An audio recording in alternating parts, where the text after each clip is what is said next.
It's one small step for man. Welcome to Earth. One giant leap for mankind. What's up, man? It's lit. UFOs are real. All right, guys, welcome back to the I Believe in Humans podcast. I'm your host, Justin Tandy. That's my co-host, Dustin Heyer. Dustin, how are we doing today, brother? I'm doing great, dude. We have a special guest with us today. I wasn't able to join you on our interview last time, so I'm really pumped to be able to participate. I know. On this one. This is turned out to be an absolute pleasant surprise. We went from having a Venusian alien to a UFO journalist to now we've got a punk rock connoisseur, if you will. He's cut from the same cloth as us. He's been on television. He's a television host. Currently, one of the shows that he was on is on Netflix as we speak. He's a journalist. He's a musician. He's a graphic designer. He's a photographer. He's a Swiss Army knife of all things creative, and that's none other than Mr. Jason McClellan. So let's bring him in right now. Jason, how are we doing today, brother? I am fantastic, guys. And, you know, I'm glad, Dustin, that you are here as well. This is great that I get to talk to you both. I feel extra special. You should. I'm excited. He took the day off just for you, Jason. Oh, that's rad. You guys are the best. All right, Jason. So before we get started, I'm just going to read your bio here because it is quite extensive and very colorful, man. Kudos to you. So Jason McClellan is a podcaster, author, TV personality, and journalist who has invested more than a decade to researching, writing about, and reporting on UFOs and other strange topics. Jason had the unique experience of serving as a full-time UFO researcher and journalist and serving as a co-organizer and technical producer of the largest annual UFO conference in the world, recognized by the 2015 Guinness Book of World Records. Congrats, brother. For more than 6 years. As a founding member of the UFO news organization Open Minds, he wrote for and edited now defunct Open Minds magazine, an internationally distributed print magazine all about UFOs and extraterrestrial life. He also worked for Tom DeLonge's transmedia company, To the Stars, which is why I decided to bring out my vintage finest for you here. Nice. All right. In 2016, his book, Only Weirdos See UFOs, An Introduction to the Public's Misperception of Unidentified Aerial Phenomenon and Extraterrestrial Life, was released. Jason co-starred on History's Hangar 1, The UFO Files, which I mentioned on Netflix. He's also appeared on a variety of networks, including Sci-Fi Channel, Nat Geo, Amazon. Media outlets around the world have featured and highlighted Jason's work, including the Huffington Post, Geek Magazine, and Tech Times. Did I miss anything, sir? No. You nailed it. I'm just, the reason why I'm like, I had to just read that for other people is because I want them to feel the weight of me reading it for the first time myself, where I was like, is this just some guy off Twitter being like, hey, I like punk rock and ska music as well. I'm willing to talk about UFOs. And then I was like, okay, yeah, sure, definitely. We'd love to have you. And I get into this and I'm like, no, we're lucky to have you. Truly, truly lucky to have you, man. Thank you so much. Thank you. Before we get into it, my first question, and I think it's your biggest accomplishment, is how the fuck did you get Less Than Jake to do a song for you? The punk rocker Moon Stomper program on Rogue Planet TV. Like, I was geeking out on Bringing the heat off the top, Dustin. I love it. It's my favorite band, dude. For real. It's my You're favorite talking band, to hands down. diehards.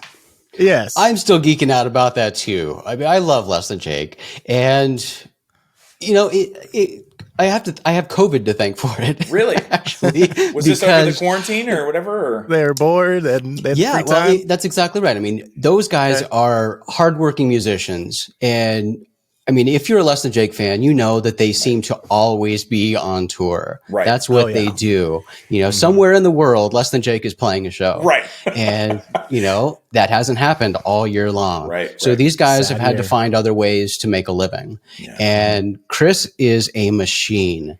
And he works, and he's got a podcast. He launched a podcast during this too. And it is a fantastic podcast where he sits down with musicians and he'll take one song, like, man, usually it's their hit song, and sort of dissect the song and talk about how that song came to be and, you know, some of the story behind the song. It's a great podcast. He is a natural when it comes to interviews. It's a fascinating listen.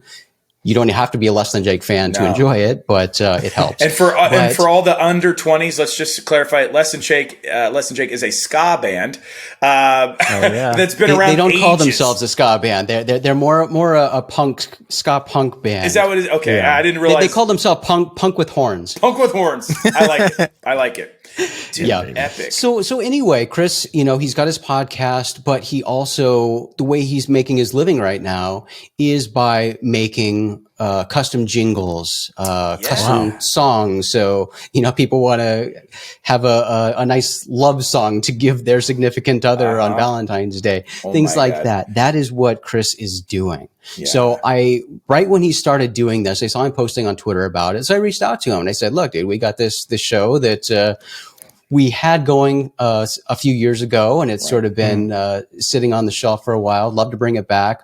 Would love to have a song crafted by you as our theme song. So I sent him the lyrics. He put the music to it, and it's rad. I love it. So, you wrote the lyrics. Co-host. I did. Nice. Yeah, I did. Oh, yeah. So that's another kind of geeky thing that Krista makes from Less Than Jake.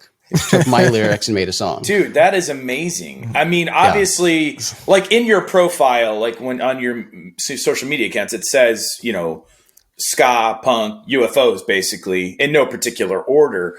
And it's I started my career in music. Yeah, I was going to ask you how, because when we talk about Less Than Jake, like as one of our favorite bands, first, sometimes we get a lot of weird, it's like, who's Less Than Jake?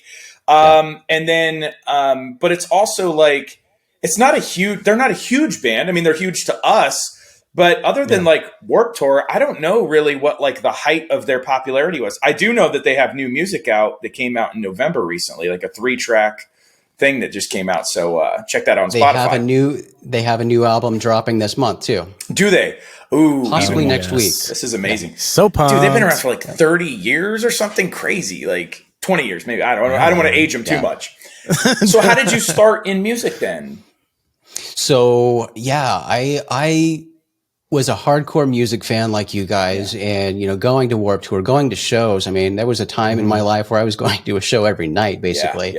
But, back in the late 90s, early 2000s, punk and ska were hopping. I mean, you could go to so many great shows, there was always a great show coming to town.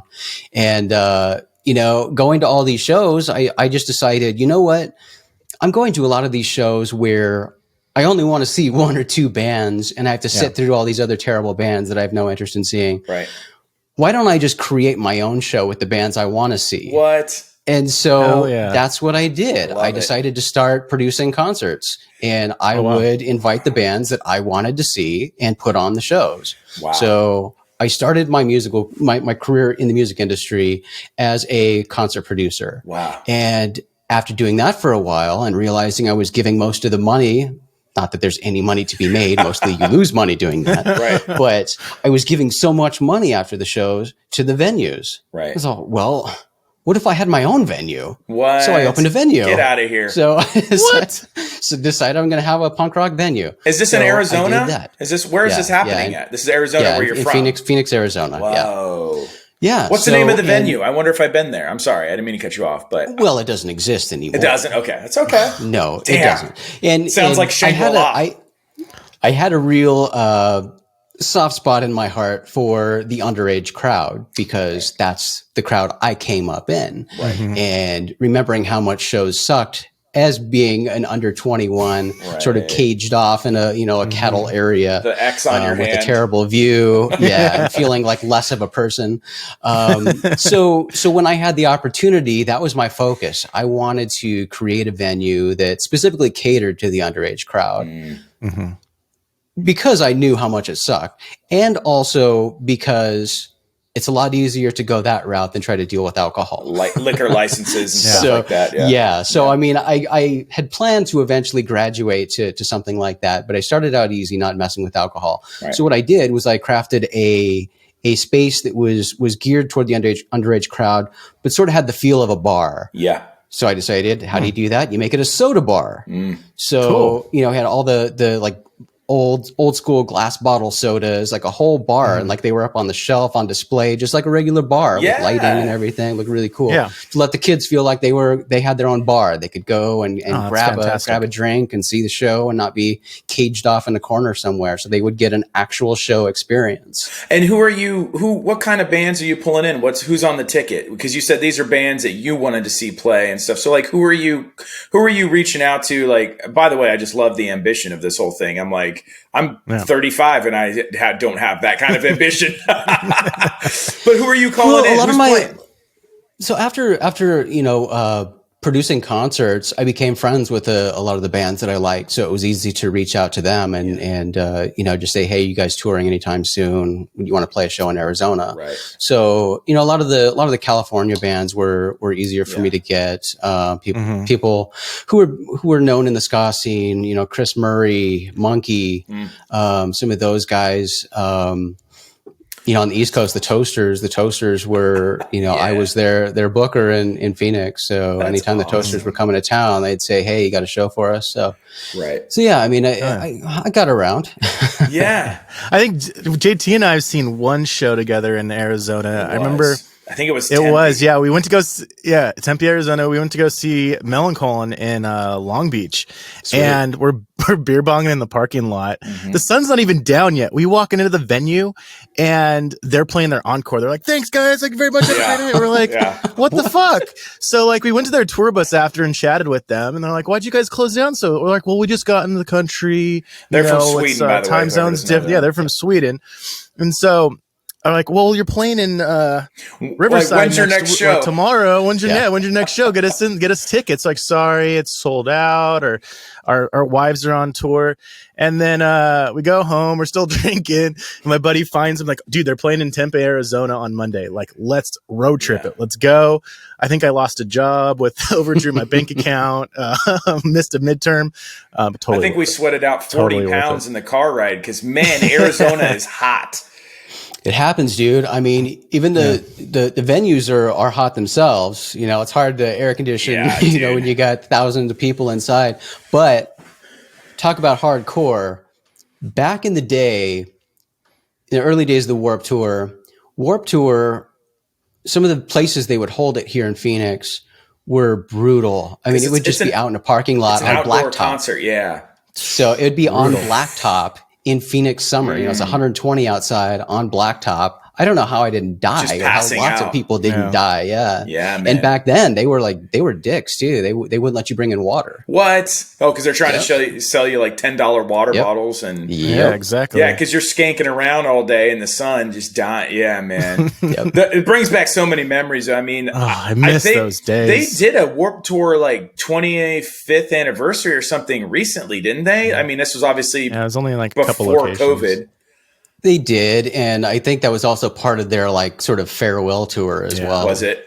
We Dustin still is located in Nashville, and I used to live there with him, and a lot of those bands seem to have like flocked there. Like Jordan from Newfound Glory was there. I was friends with a guy named Maroon who was like guitar player for Saves the Day, and Haley from Paramore, and I was like, it's just so funny because we're from California, so Music City, baby. I expect them there, but that's like they all went to Nashville to write country albums or something. I don't know, right? Like, what is going? There's no writing punk. Yeah, maybe. So, all right. By the way, I wore my No Use shirt for you guys. Yeah, yes. You knew we were from the Bay or what? We're up by perfect, man. I love it.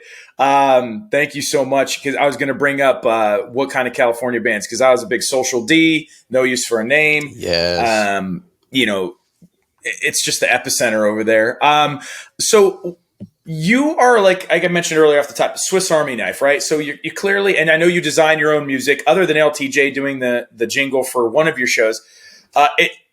Correct me if I'm wrong, but it sounds like you probably wrote the music. When I'm watching sort of all your shows, because it seems like you produce a bunch of stuff, it strikes me as that sounds like you did the music for them. It looks like you did some of the graphic design. You're clearly filming them. You're even being so kind as today to work with us on our production new platform, introducing us to stuff. Mm-hmm. You're a gearhead, man, and but you've got this thing I guess what I was trying to figure out is the distinction between what you are doing, and then you've got this awesome platform, this conglomerate of Rogue Planet TV that you've put together. And I click down and there's all these different shows and podcasts. So can you kind of walk me through some of like how this bag of creative talents that you carry with you, how you're incorporating that into these shows? Are you the producer or like executive producer of these things with your friends? Can you sort of walk us through what that is and how that came about?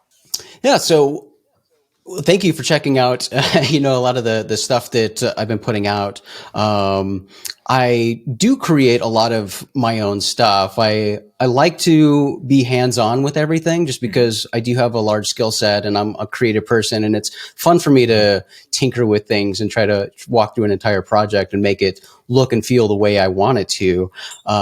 But also going back to my music career, I view myself more of a producer, where I like to, and that's what I do with Rogue Planet. I have a lot of creative friends, and I like to call on people and assemble a team that has special skills that I don't, or, are better at the skills that I might have. Right. So that's what leaders are made of, brother. Absolutely. Leaders are made of. So, some of the music that you hear on some of the shows I do, that is created by my buddy Caleb, and he does some of the artwork too for some of the things we do. If you look at the Rogue Planet website, the sort of skin on that was created by Caleb. He's a creative genius. I love him. And when I need a quick theme song or something, I'll reach out to him. But so half of my shows are probably done by him and half are done by me. Yeah. But from a creative standpoint, I like being involved in all the things all the time. Right. And as we talked about earlier, I'm a guy who came up in what was called new media, right? Where that was a nebulous term, but it was all these things digital, and digital is constantly evolving. There are always new tools and new toys to play with and test out, and new ways to achieve the things you're trying to accomplish. So that's just what I do. Everything I do, I'm trying something new, trying out a new piece of software, trying out a new platform, seeing what will work the best and most efficiently for whatever project I'm doing. Right. Wow. Cool. Kudos to you, because it's hard enough to just produce your own stuff, let alone stuff for other people. And I got to say that you do a great job because,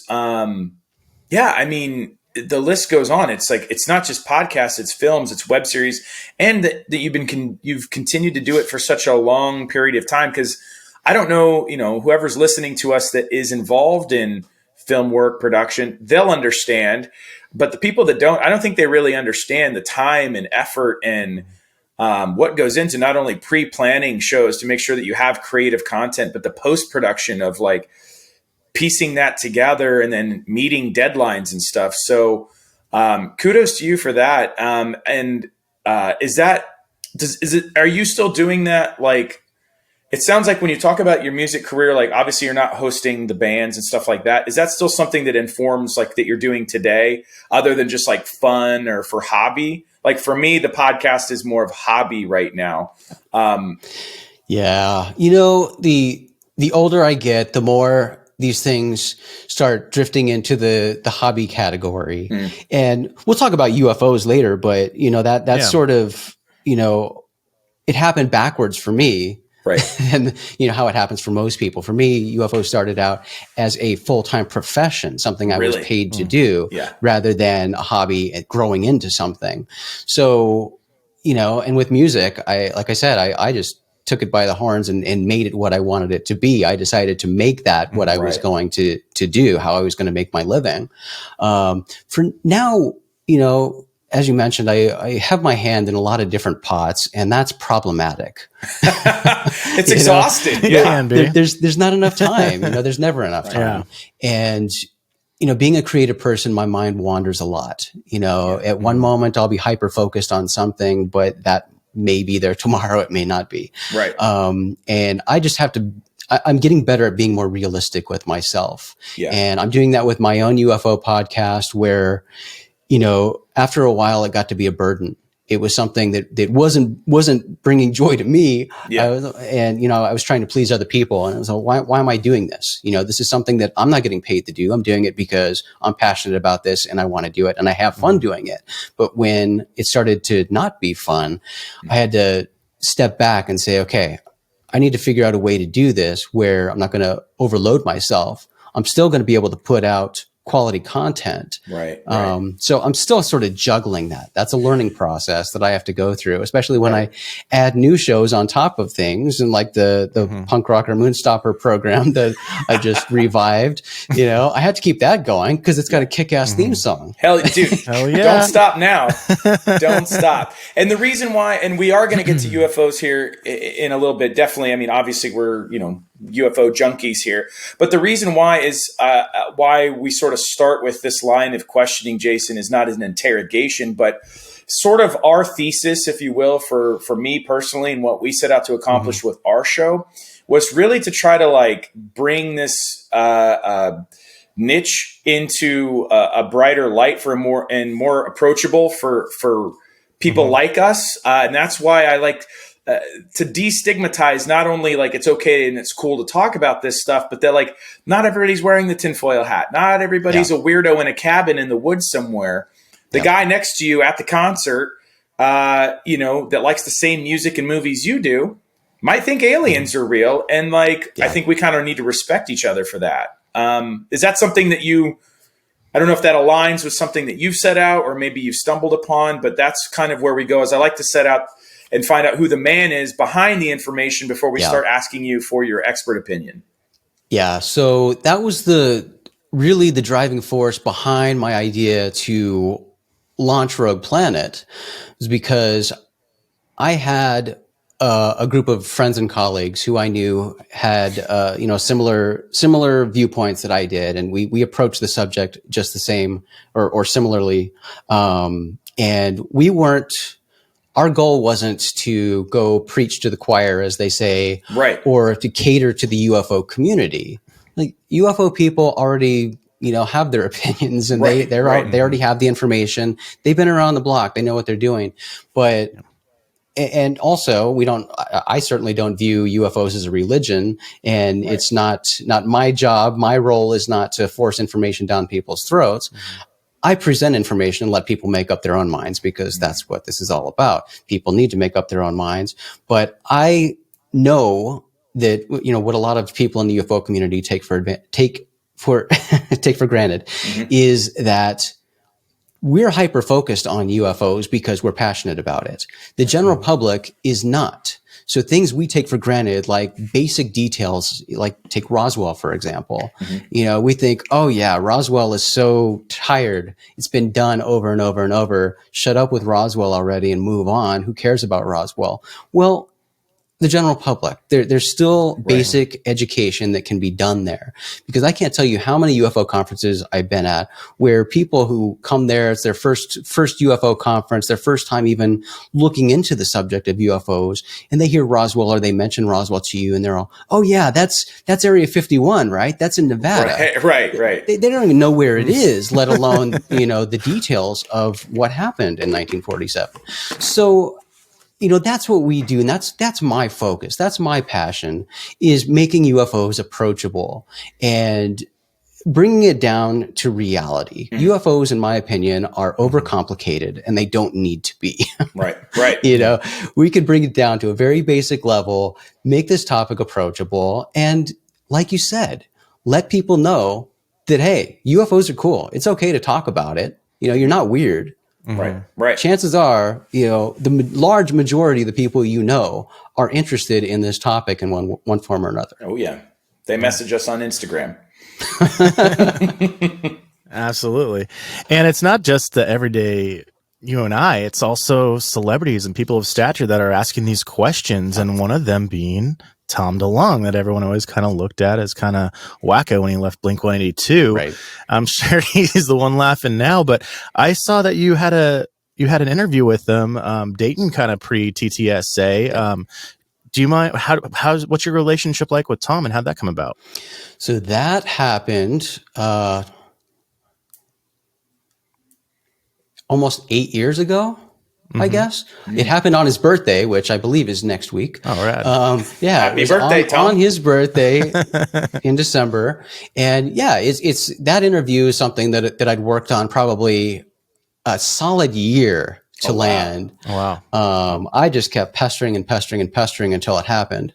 And that was for a web series that I was producing at the time called Spacing Out. Yeah. And yeah, that was rad. Fuck yeah, dude. Really, this one is of the before, high I'm a points big of my Blink career. fan. I'm a big Blink This fan. is before That's incredible. TTSA and all that stuff. So Yes. he's been into UFOs for a long time.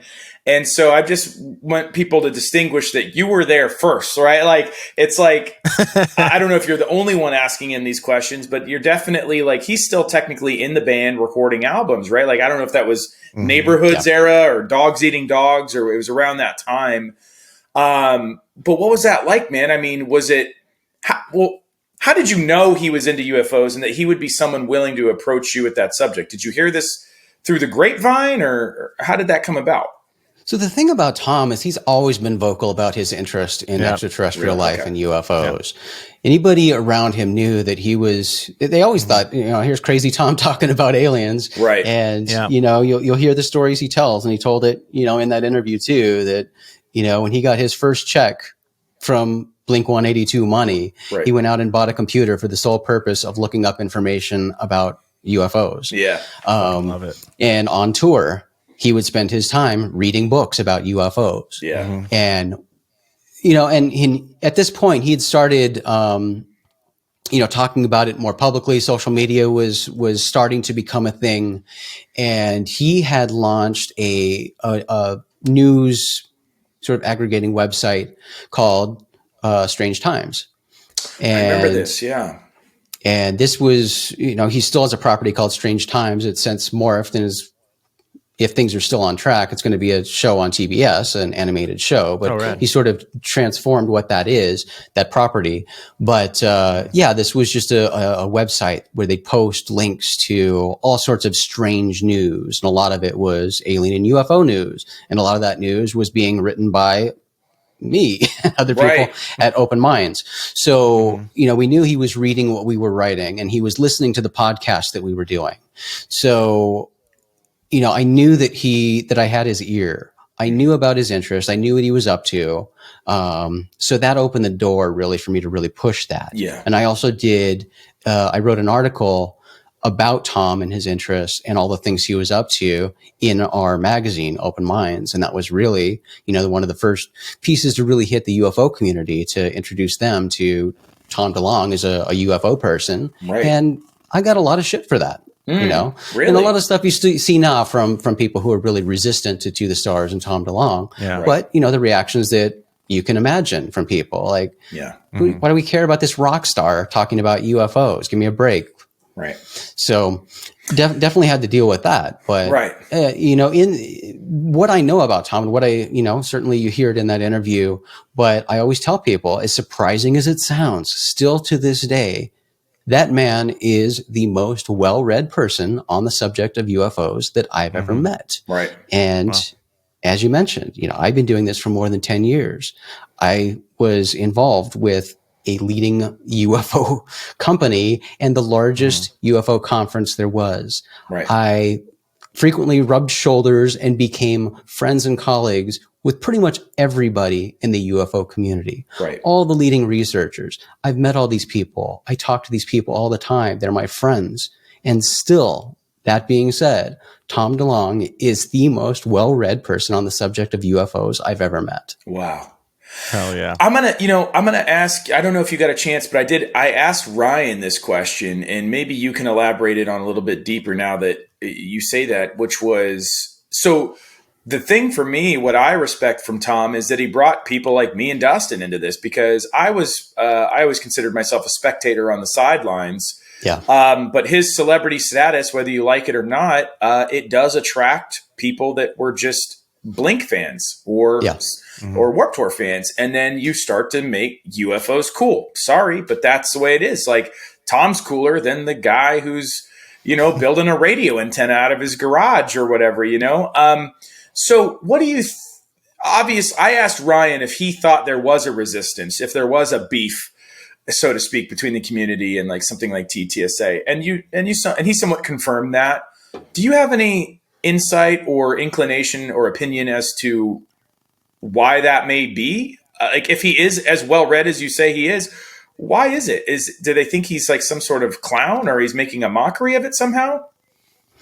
I don't think there's necessarily any real beef or anything substantial there. I think what is there is human nature, and it exists with anything, any topic you want to talk about. Yeah. Just like if you want to talk about the hostility and the infighting in the UFO community, that exists anywhere. I love to point this out to people. It doesn't matter if you're talking about religion or politics or Star Wars. Any of these communities, you're going to see the same shit. People suck. I mean, that's what we all we know that. All right, we got people suck. People suck. That's what happens. Yes. So with Tom DeLonge and To the Stars, yes, there are certainly people who are firmly against all of the efforts that they do, and the reasons vary. Some people are jealous because they would like to be getting grand attention in TV shows and things like that. That's always been the case in the UFO community. You know, anytime there's a TV show, it doesn't matter how great the show is. And granted, there haven't been very many good UFO TV shows, but the ones that are there, you'll always hear, there'll always be people there grumbling and saying, oh, why'd they have that asshole on? He doesn't know anything. You know, it's jealousy. People want to be seen. They want their soapbox. They want to be the authority. So that's certainly the case. You have other people who want to throw the disinformation thing, saying, why would some crazy rock star, be able to get access to military people? And why would the government tell him anything? And why would he be successful, or why should he be successful with UFO stuff when I'm sitting here with my cheap ass books, I can't make any money and I'm living on my friend's couch. Right. Yeah.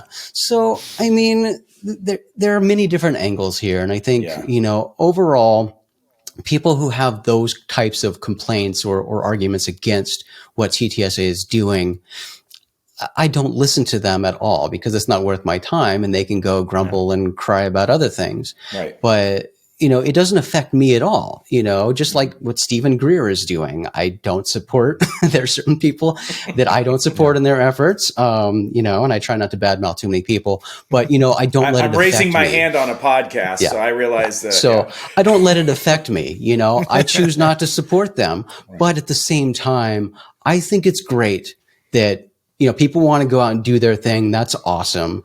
And as I always like to say, let's do all the things all the time. Yeah. We shouldn't be limited to just supporting one organization or seeing, just like the people who hate SETI. People love to shit on SETI and shit on SETI. I thought you were going to say Sean Connery. Shit on SETI. Seth Shostak from SETI, right? Yeah. And Seth is a badass. I've interviewed him. I've had wine with the guy. He's rad. But people love to hate on them because there's, these are the people who say, why are you listening for radio signals from far away? They're already here. You're just wasting money and time. Like, chill out. I'm laughing because I think I said that to Dustin at some point. It's not an argument. First of all, Guilty. SETI does so much more than listening to signals. I mean, they're very active in like exoplanet research and all that. They're a big organization. They have a lot of things that they're doing. Right. But it's sort of moot or doesn't matter at all, even if there are extraterrestrials here, or if we've discovered an extraterrestrial.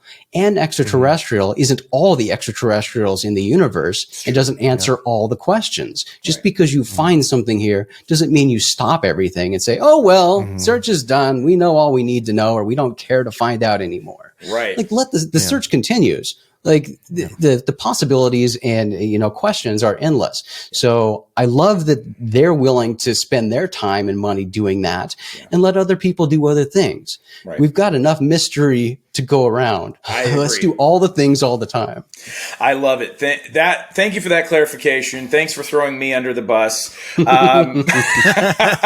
cool. Well, if we want to answer, I can take it. I'm asking. He's the veteran. And let me say just something else about SETI. Like that term is just thrown around, and again, that is just a term. There is more than just the SETI Institute that people are so familiar with. There are SETI SETI groups, all around the world at different universities doing different things. NASA had a SETI program. Like, these are things that exist. It's a broad field of science.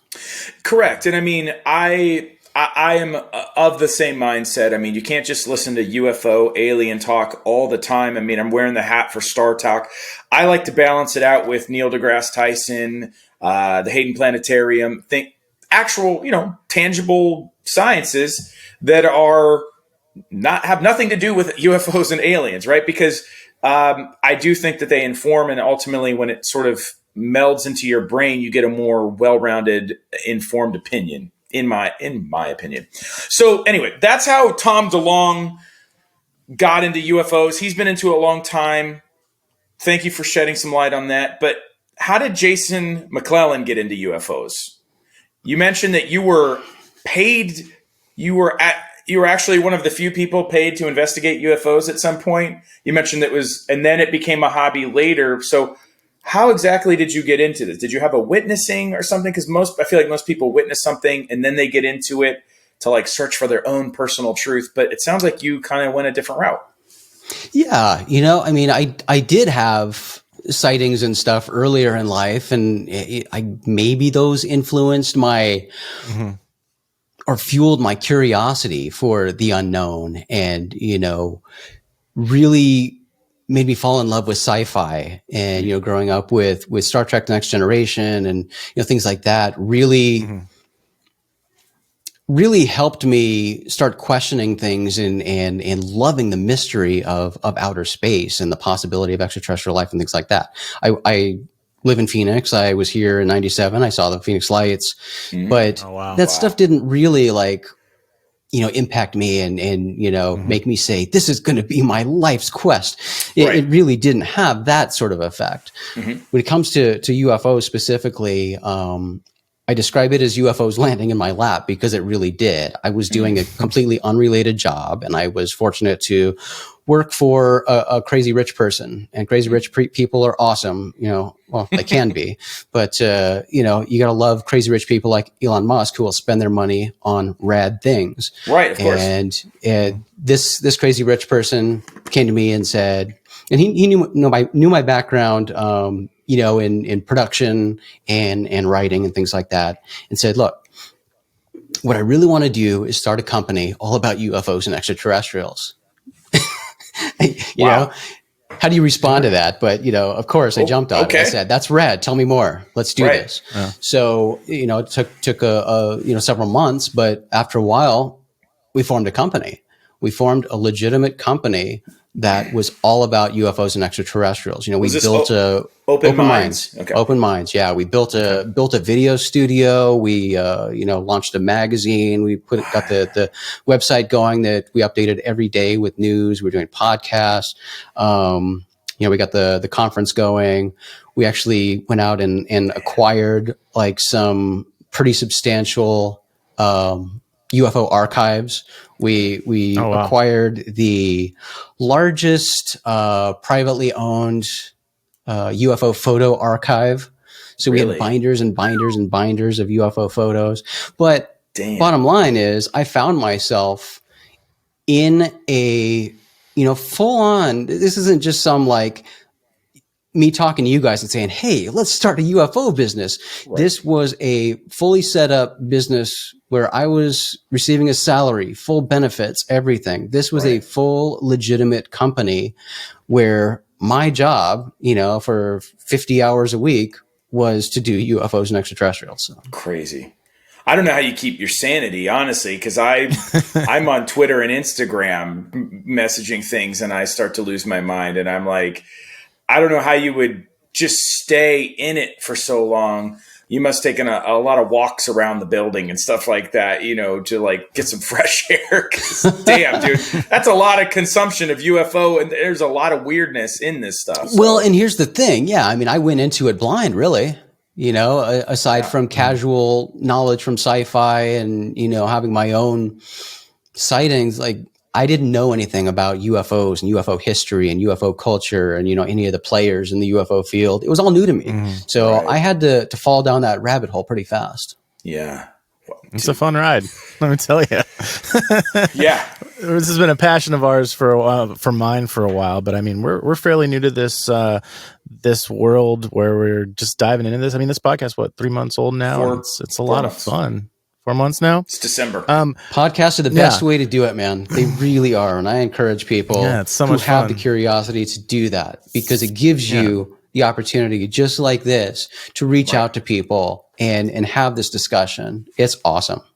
Right. Yeah, it's so much. So this built up, and you started a conference. Could you mind telling us a little bit more about that? And like, what does the future look like for this Guinness World Record biggest UFO conference with COVID? I mean, that sucks. Yeah. So this conference, I think. Yeah, so this was with Open Minds, and I think we acquired it in 2010, I want to say. 2009, 2010. But it was a long established conference that had been around for 20 years, I believe, at the time, or maybe 10 years. No, it was 20. And it took place in Laughlin, Nevada. And I don't know if you've ever been to Laughlin, but Laughlin kind of sucks. Yeah, I have been. And as a big Vegas fan, I'm in Phoenix. I go to Vegas all the time. That's my playground. I love Vegas. I love it. Jealous. So if you're taking the time to go to Laughlin, like Vegas is right there. Why am I stopping here? This sucks.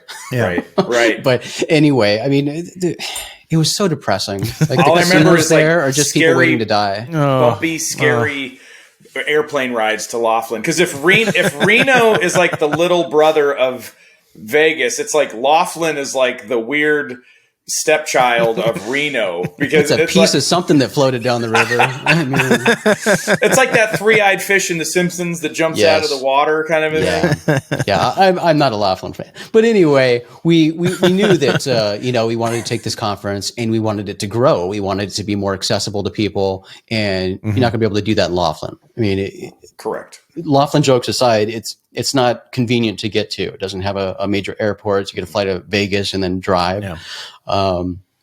It just doesn't work for growing an conference and making it appealing for people. By the way, this episode is brought to you by the Tourism Conference for Laughlin, Nevada. Can't afford Vegas? Think about Laughlin. And they probably don't require masks either. No, exactly. Sure. All those people already have masks, and they're called oxygen masks. Right. But still smoking their cigs. Yep, exactly. So, that's the other thing, man. When I started before we acquired the conference, we were working on acquiring the conference. I had the opportunity to volunteer for the conference 1 year with the previous owners to sort of learn the ropes and understand what they did and how everything worked. And at that time, the conference was, I believe, 8 days long, maybe. Damn, that's a long which is conference. A marathon. Yeah. And so going before for setup and after for teardown, I think I was there for like 15 days straight, living in a Laughlin casino. It took probably a month and a half to get all the smoke out of my lungs. Yeah. Dude. That we call those clothes burners, where you're like, I'm not going to wash these clothes. I'm just going to set them on fire. Exactly. On the way home.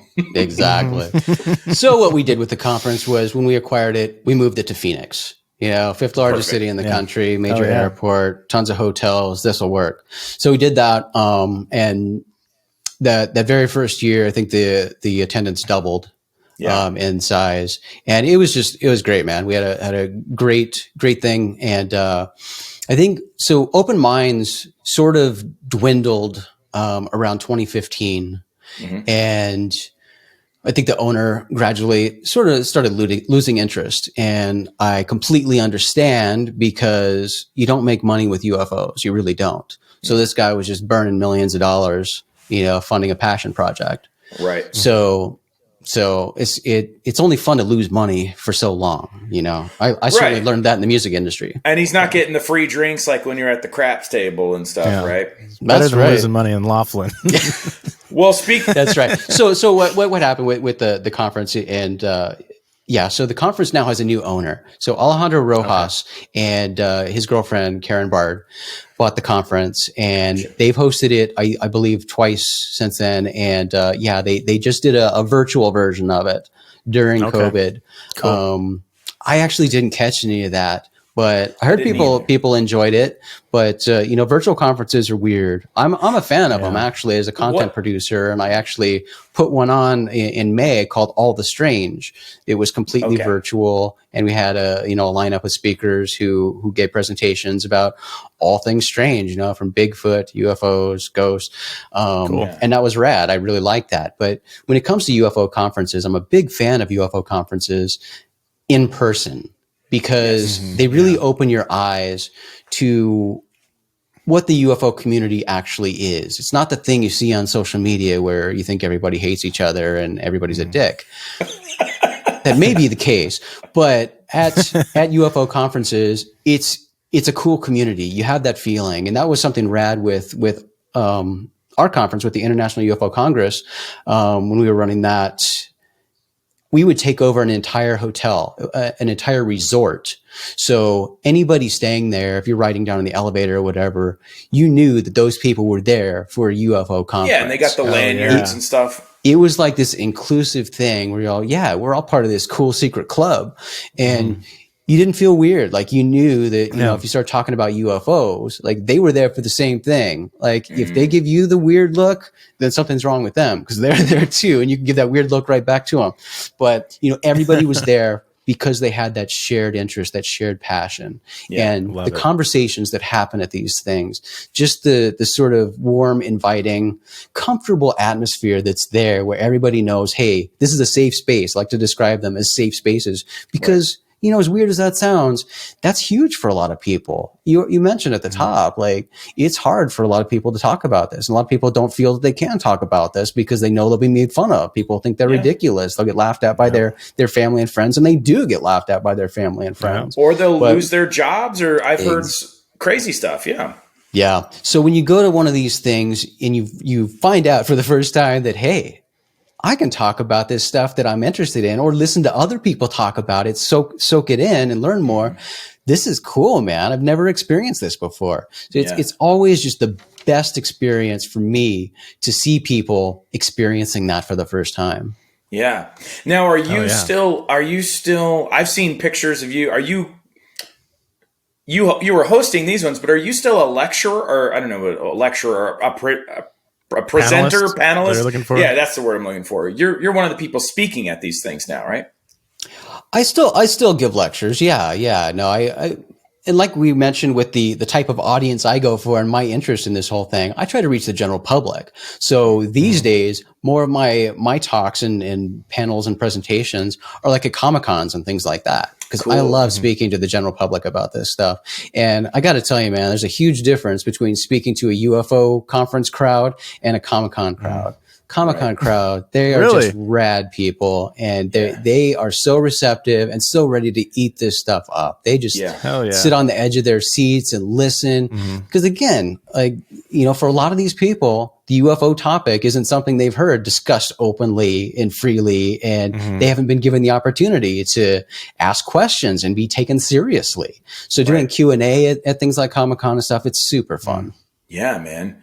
I mean, and we had some insider information here. We had a tip that there was some sort of interesting story behind you and one Ryan Sprague getting escorted out of a casino. I don't know if this was in Laughlin or getting escorted out of a casino during said UFO Congress, right? Is there merit to this story? I mean, we've got some insider tips here. If you're willing to elaborate on what led to security ushering you out of the casino, Jason. Well, I don't know who you've been talking to, but it sounds like you got bad information. But I will say, if that had happened at a UFO conference, allegedly, well, at the casino, it didn't only happen once, and it didn't only happen in one place. So, allegedly, and I wouldn't be able to tell you what caused it because I wouldn't remember. So. Oh. Good. I thought you were going to say you couldn't tell me. I really do want to party with you now. Yeah. I thought you were going to say you Ryan couldn't and tell I me get into trouble, I'll tell you. I can't tell you. I could tell you, but then I'd have to kill you. All right. So what we like to do I is just don't remember. I was intoxicated. I don't blame you. If you're listening to LTJ, like Dustin said, I mean, the beer bong, I don't know if kids still beer bong these days, but that was synonymous with Anthem came out. I believe senior year it was Anthem that came out. It was graduation or grad night. With Surrender, the Cheap Trick cover on it. I think I have, Hello Rockview's my fave. That's my classic. So what we like to do here is sort I know of it's like controversial, but I love In With the Out Crowd. Do you? Really? Okay. Oh, wow. All right.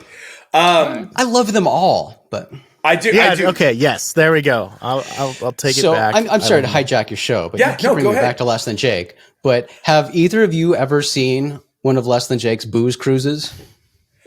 No. Have you been on one? I've been wanting to go so bad. I was talking to them. We met them in Nashville, and I was talking to him about it. I was like, please go on another one. I missed the last one. Yeah. I have to go. What was it like, dude? Which one did you go to? So first of all, they had rad merch. One of their merch pieces they had for the show was like a custom printed life jacket.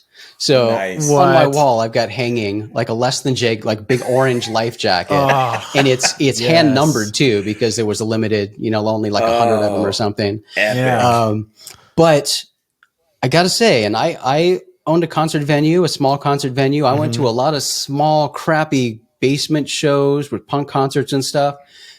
The Less Than Jake Booze Cruise was probably the time that I most thought I might die. Really? Oh no! Just from drinking and skanking? No. It's on a boat, which is dangerous. Yeah, and it's just smashed with people. You can't move. Right. And I thought, when they started playing, like it just wedged in there, just like boom, right up to the stage. And then there's not really a stage either. They're kind of like on the same level as you, so you can't really see unless you're up front. But people just like smashed in, and people started pushing and dancing. And I thought for sure people were going to fall over and they probably did. I mean, probably a lot of people fell off that boat. Right. But amazing experience. Was that one with, I think Flogging Molly was on one of those. I don't know if that was with Less Not Than the one Jake I went on. That sounds a little too intense. 311 does one too. They do a lot. Yeah. Dude. Yeah. Oh my God. I mean, it made me sound. COVID, go away. It reminded me of. Reverend Horton Heat does them sometimes. Those are really cool.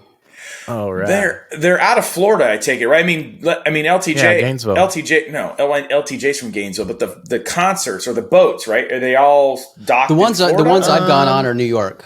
New York. Okay. I was figuring East Coast, and they're what, like 3-day, like a weekend thing, or what? It depends. Depends on the show. It does. Oh, yeah. Okay. And the bill and all that. They do a lot of ska ones too. The Pie Tasters do a lot. The Toasters do. Yeah. Do you like jam bands and stuff as well? Because like the venue for us would be the Catalyst in Santa Cruz that we went to go see all these bands, and you would go see like Rancid, Pepper, Fishbone, right? The Expendables, Bosstones. So are you all things?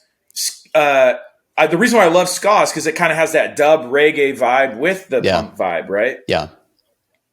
Yeah, absolutely. I mean, that's what I love too. And, it was funny because when I first started going to shows, and I thought that I wanted to go to a ska show, I'd get kind of pissed off when there was a punk band on the bill, because this isn't ska, but as throwing their fists in that pit. Yep. So as I got older and started, becoming more and more familiar with these bands, like I love the mix too, because I love both styles of music.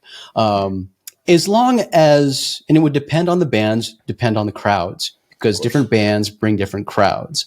And if you had the wrong crowd that couldn't play nice, you could have some uncomfortable, times trying to be on the floor and not get hit. But I like it all. I took 4 or 5 staples to the back of my head crowd surfing in an Against Me concert in Nashville. Because we were the wild ones. We're probably the wild a-holes from California. I think you just got there from California. Nashville, I love Nashville, but to me, don't tell them I said this, but the crowds are kind of soft.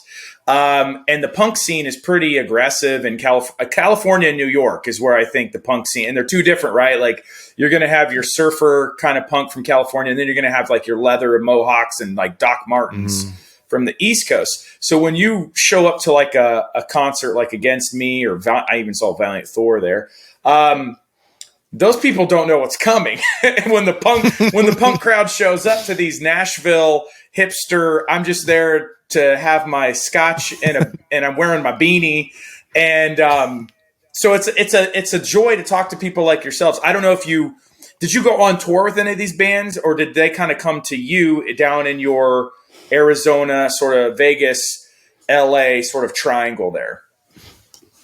Trying to remember now. You're really pushing the limits of my mind here. So long ago. I don't think I went on tour with any of them.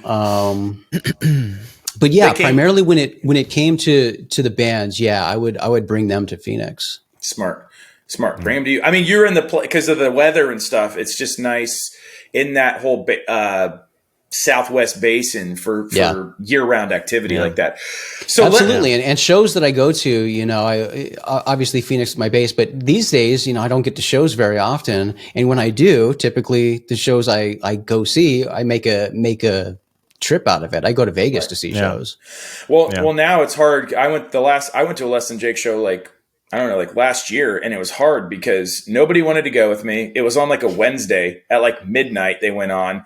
And that's the other thing. I'm too old for these late shows, man. That's what I'm talking about. I'm too old for the late shows. I had a couple beers. I tried to skank around for the whole set, and then I had to take the next day off of work and sit in one of those like ice baths like you see LeBron James in, Yeah. Too old for this shit, I want Jason. the show to wrap up around 9:00. Give me a break. Right, exactly. I got a show to watch. So let's do this. I want to hit you with a lightning round. I like to break up sort of these things because, like, honestly, for the most part, dude, there's so much information on you. I mean, we could probably interview for the next 48 hours straight. So I hope you brought a colostomy bag and a sleeping bag so that you're ready for the marathon here. But I just told you, man, I'm an old guy. I go to bed really early. I'm going to break it up, though, with the lightning round. What we're going to do is Dustin and I are just going to rapid fire, quick thoughts. Just you say first thing that comes to your head here. And I'm going to start you off. Dustin's actually going to start you off. We're going to warm you up, and then we'll hit you with the hard stuff. All right, go easy. All right. First one, favorite alien movie? Favorite alien movie might come as a shocker, but I'm going to say Flight of the Navigator. Ooh. Well, you know what? I haven't seen that. Ooh. Flight of the Navigator. That's going on the list right now. Flight of the Navigator is a Disney movie, and I think it's an 80s movie. I have to check the date on it. But it's Sarah Jessica Parker's first movie, I think. What? Oh, wow. But, and I didn't pay much attention to it at the time when I watched it, as a kid. But that movie has so many elements from UFO lore in it. I mean, it's got alien abduction. It's got artificial intelligence as the extraterrestrial. It's got government agencies, recovering crashed UFOs and that's awesome. Interrogating the abductee. It's really interesting when you watch it. And this was Disney, Disney. Yeah. Okay, going on the list right now. All right, you kind of took my thunder, so I think I know the answer to this one, but I'm going to ask it anyway. Star Trek or Star Wars? That is not a fair question. It's really not. Those are completely we're bringing the different things, and they serve different purposes. Star Trek. I love Star Wars. I love Star Wars so much, but that's so unfair because I love Star Trek Next Generation. No one said it was going to be easy, Jason. So what do you think of what do you think of Mandalorian? I just watched I actually haven't seen it last night. Oh my god. Robert Rodriguez directed last night's episode. Oh, that's rad. Yeah, it's so hard for me not to read anything about it, but I do because I'm so curious about it. It's fantastic. It sounds rad. Yeah, I definitely need to check it out. Wait, you haven't seen the latest episode, or you haven't seen I haven't seen Mandalorian. Okay. Yeah, dive into that. Jon Favreau is doing a fantastic job. And I have complete faith in him when it comes to that franchise. I really do. But I will say, as huge of a Next Generation fan as I am, and I love Patrick Stewart, I really do. Jean-Luc Picard is my man. I haven't seen Picard, and it just comes down to time. Time and how many platforms do I need to subscribe to? So I totally get it. CBS All Access. Totally get it. So eventually I binge the shit. So Star Wars or Star Trek? I think I kind of missed the answer. You're going to force me, aren't you? I am. I'm going to box you in, baby. Damn. This is the lightning round. You're on the hot seat. Well, my slow bolt of lightning is going to say Star Trek. Star Trek. Woo! All right, we'll take it. All right, a favorite music festival. Well, Warp doesn't exist anymore, but I can't say doesn't. anything other than You can Warp. say Warped if you Nothing can want. top Warp. Okay. I thought you were. Okay. I mean, he kind of gave us the Booze Cruise things, which would be like the new sort of. I don't know. It's not really a. Well, I guess it's kind It's of. not a festival. They can be but a it's pretty festival. cool. They can be, and some of them are multi-day. But Did you ever go to miss Warped. speaking? And again, this is totally. I'm interrupting their lightning round. But you're a Vegas guy, so did you ever go to Vegas Festival? no, You never been to saw Vegas? Rage Against the Machine there. It was awesome. It's a cool No. like hodgepodge of like you can see like Daft Punk, Rage Against the Machine, and then Iggy Pop. oh, that's cool. Yeah, they do a festival called Punk Rock Bowling that is really sweet. Yeah. Nice. Wow. All right. You mentioned earlier you're a Cardinals fan. So games on the line. You're a Cardinals fan. Which quarterback are you going to take, Kurt Warner or Kyler Murray? Kurt Warner. Yeah, boy. Good choice. That's easy. Kyler's great, though. Didn't have to even think about that. That one. wasn't nearly as hard as Star Trek or Star Wars for you. No. Hey, it's look, all about them rings, baby. I'm kind of passionate about my Cardinals here, and look, Kyler's great, but he has a lot to learn. Amen. Yep. All right. You are a photographer. Is another one of your traits. What camera do you like to shoot on, and what's your favorite lens? Ooh, that's a fun one that I am not prepared to answer. So, We bring the heat. yeah. So I use so many different cameras depending on the situation. And usually I'm using multiple cameras at the same time. Yeah. Lately, my favorite has been my trusty iPhone. I've got the 11 Pro. It's a fantastic camera. And I've got the, what is it? The DJI gimbal for that, and I could do some really sweet both photography and videography with that thing. But when it comes to actual shooting, I like my Sony A6500. Okay. Oh wow. Okay. I opted for the 6500 because it was, let's see, when I got that camera, I think the A7S was on the Mark II. And I really wanted that camera for its amazing low light. But for the money, I preferred to drop down on the camera and get the same basic functionality, but spend more on the glass. And for the lens, I can't tell you what lens that is, but it's big. Well, yeah. What's your favorite millimeter? You got a custom made lens. Go wide. You like the 85 portrait? What's your No. I like 50 or smaller. Okay. Typically, but I've got a big 200 that I can get some interesting shots with. Some wild. You get a cheetah running out on the lens. All right, so you're a filmmaker, like you mentioned, video. But if you got to take a director, again, it's going to be a tough one: Steven Spielberg or Christopher Nolan. Mel Brooks. Spielberg. Well played. I'll take that. Spielberg. Yeah, Spielberg's my guy too. I like it. All right, pick your poison. Favorite bourbon and favorite craft beer right now. I know it's going to be rotating. I'm the same way. What's your poison? Well, let's see. So my favorite brewery when it comes to craft beer is Modern Times in California. Okay. Yeah, I love Modern Times. Based out of San Diego. They got a place in LA and then another one somewhere else. But they make awesome stuff. Everything I love in a craft brewery, they love a lot of experimentation. So they are always just like throwing a bunch of weird shit in and seeing what comes out. So Right. And I'm a big sour guy, and they do a lot of sours. Okay. I was on a big sour kick recently. Yeah? Sours. You guys crazy. Yeah. I'm so boring when it comes to that. I like the Pilsners and like the I never was like a big hoppy like IPA. I know like IPAs. I like dark beers. I like the ones that taste like do you really? milkshakes. Like the oat like beers. Dark beers too. I have to be in the right mood and the right setting for a dark beer, because dark beers, like, they're slow drinkers. I can only drink one. They're very filling, Right. and they're better in cool weather. And in Phoenix, I don't really get cool weather. Okay, that makes sense. Yeah. So it's got to be set up just right. I don't know. What should be the first beer I have? So my New Year's resolution was to cut out soda and beer. Hard seltzer connoisseur this last year. It's the only thing getting me through. What should be my first beer I crack open at January 1st? Ooh, the Fruitlands from Modern Times is great. Okay, that's a great one. But on the topic of hard seltzer, I just discovered the magic of Costco's hard seltzers. Ooh, I haven't tried it yet. I've been on the Corona. So Kirkland, right? Yeah, Kirkland. Kirkland brand anything. So man. Here's the thing: like, I'm very picky when it comes to the hard seltzers, because most of them taste like shit, because they've got like artificial sweeteners in them or whatever, because they're trying to be low cal, low or no cal.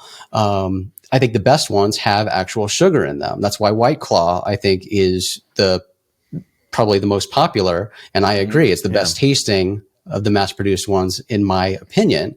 But I just recently had the Costco brand, and it tastes like White Claw, but with more of the flavor that's noticeable. So the flavor of whatever it is, the lime or the black cherry or whatever it is more pronounced, with that same flavor, the taste of the sugar that actually makes it taste good and not like shit. So I love it. You're breaking down Costco brand hard seltzers the way, like, he's sold me, dude. I'm going. Look, out. dude, he's gonna have his like nose in the snifter.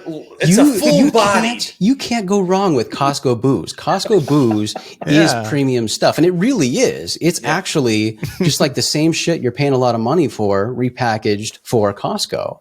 Right. Although they're differing reports and they like to play it off like it's not.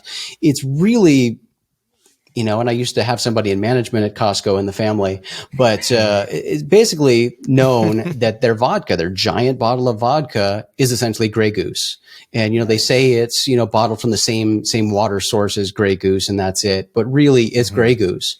And so a lot of the stuff is same with their entire spirit line. It's the same shit you're paying a lot of money for, but getting a great deal. I mean, I just bought a giant thing of Tennessee whiskey, and it was like $20. Yeah, boy. Yeah. This episode brought to you by Costco. Great booze. Get yourself some Costco booze and head to Laughlin, Nevada. Laughlin and Costco. We're racking it up here. So to answer the other part of that question, though, to get back on point, I'd say Knob Creek. Yeah. Okay. I like a good Knob Creek. I like it. Are you a neat, or are you like an old fashioned kind of guy? A Manhattan? How are you? I enjoy old fashions. I've gotten very good at making old fashions. But I'm a on the rocks guy. I usually like it straight on the rocks. Cool. Well played. All right, dude. Another tough one coming at you. Less Than Jake or Real Big Fish? Less Than Jake. It's easy. Yes, I like the quick one. It's a quick answer. Look, nothing against Real Big Fish, and I like Aaron. I like those guys, but it's a different type of music to me. I mean, Real Big Fish is what I liked about ska when I first got into it. The silly kind of fun stuff, and that's what they're really good at. And they put on a really fun show. But when it comes to music that I'm going to, listen to repeatedly, and I don't know, binge. I just love Less Than Jake infinitely more. Well, I think we just became best friends. Are all your best friends metalheads, though? They are. The closest ones, yes. All right. So, if you could go to Mars, but knew you wouldn't come back, would you go? No.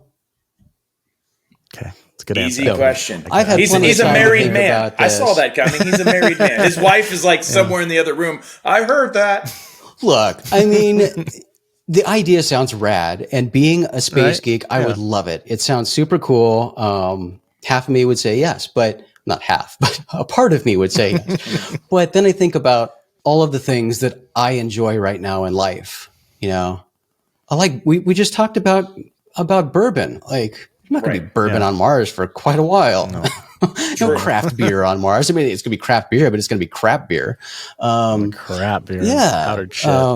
The internet's going to suck. I mean, Elon will do the best he can, but I mean, it's not going to be, high speed. Yeah. So no, the answer is no. I would miss too much of the things I enjoy in everyday life, but I think it would be rad. And, this is something I've had the opportunity to think about for many years now. And, when I started covering a lot of space stories, the company that doesn't exist anymore called Mars One was something that was really exciting to follow along their journey. Their plan was to be like a reality television show, and that's how they were going to fund their technology and make their plan possible. And they actually went through the process of recruiting people who answered that question. Yes, I want to go to Mars on a one-way trip and I will die on Mars.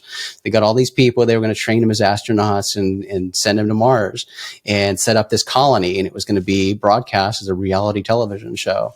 So that's something that, was in the news and was happening for a while until I remember seeing that. Yeah. A few years ago, they folded.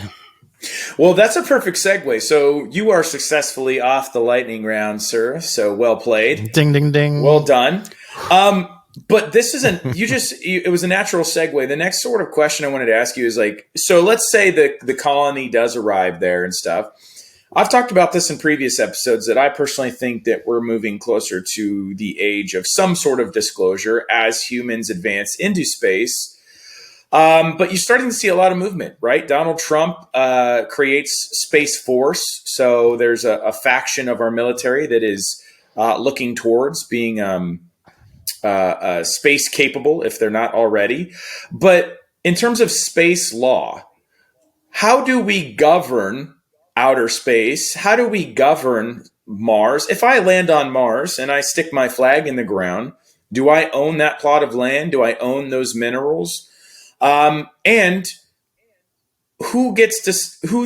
is Space Force kind of is that America's way of becoming like the space bouncer, so to speak? You know what I mean? As we go in this, because I know you've covered this, and this is why I'm asking you these layered questions, because I'm going to give it to you and expect you to just school us totally. But it's we go into space, who owns the shit in space? And then if one country is obviously militarily superior to all others, to where they even have a military space apparatus, is that not game, set, match? And how is that fair for the rest of the world? Yeah, that's a great question and a great way to phrase it. The bottom line is space is and will be for the foreseeable future the Wild West. I mean, we do have space laws in place, but not every country agrees to those laws, and those laws keep changing, and the United States keeps doing what the United States does or likes to do, and that is say, hey, we're the USA, screw you guys. We're going to do what's best for us. Right. So it's a real murky area. Space law does exist. There is something called the Outer Space Treaty. And, there's been a lot of movement on that even this year. New policies put in place to govern the activities in space. But really, to your point, who's going to enforce it? And that's really what's at the center of all of this. I mean, what's the point in having these rules when, what if a country goes and sticks their flag in the ground and says, this is mine, or they build a structure there, or they put nuclear weapons, on the moon? Who's going to go and stop them? Or what are the repercussions going to be, if people don't adhere to the established rules that have been outlined? And all these things are, those are things that have been put in place. Nuclear weapons being forbidden, the idea of not allowing anybody to put nuclear weapons in space, the idea that nobody can own a celestial body, the idea that any activity in space has to be for the benefit of all mankind. And, a lot of these issues at the core of space law pose a lot of problems for private space companies, because what point is there for a private space company to go and do anything in space if they can't make money doing it? Right. You know, Right, I mean, exactly. if you're Elon Musk and you've got money to burn, yeah, again, back to that point. It's fun for a while, but it's only fun to lose money for so long. He's making money every time, you know, for all the things we see about NASA highlight, he's making money launching telecommunication satellites. So he still has a money-making apparatus into his rocketry. Absolutely. With that kind of stuff, yeah. But when you get to the companies, you know, they're looking at space mining and things like that, mining for space resources. Like Blue Origin is looking to turn like the water to separate hydrogen and basically turn the moon into a gas station. Exactly. Making these gas stations in space, things like that. You know, the United States has recently tried to modify some language to say, hey, look, it's okay to make money from the things that you're pulling out of the ground on these other bodies. But, you know, when you come back to the Outer Space Treaty, it gets kind of murky and tricky to justify some of the actions as being for the benefit of all mankind. How does it benefit all mankind if some rich guy goes to a planet and extracts diamonds and stuff and brings them back? Is he going to distribute them equally to everybody on the planet? No. Like, no, that's not going to happen. So, you know, they can say, well, we proved that the process is possible. That knowledge benefits everybody. You know, there's going to be all sorts of bullshit like that where people can justify it, can rationalize it. But again, what ramifications are there going to be for people? Because it comes back on their sponsoring country, the country that, you know, they launched from. It's beholden on them to enforce these rules. What are they going to do? You know, they have the interest of their own country at heart. They're not going to do anything. Yeah. So it's all weird. It really is, but it's becoming, see, when space law when these things were first starting to be visited, space was sci-fi. It really was. Right. It was something thought is far off in the future. It was, you know, we're talking like 1969, you know, when space flight was relatively new and just starting to be a thing. A lot of these issues were thought of as things that we're not going to have to deal with ever. Right. And if we are, it's going to be so far in the future, who cares? Right. Let the future people deal with it. Well, we're trying to deal with it now. Kick that can down the road. With all the private space companies and, you know, the new private space race, like these are real issues that have to be resolved. And so you look at the Space Force. Unfortunately, or fortunately or unfortunately, they're not the bouncers or the law enforcement that you know, we're looking for to sort of help drive some of this enforcement or even craft these laws to be enforceable or followable. Because really, the Space Force is something that's been around and operating for many years. The Air Force, Air Force is, they've been doing exactly everything that Space Force is doing now. It was just a rebranding basically to make it sound cool. Right.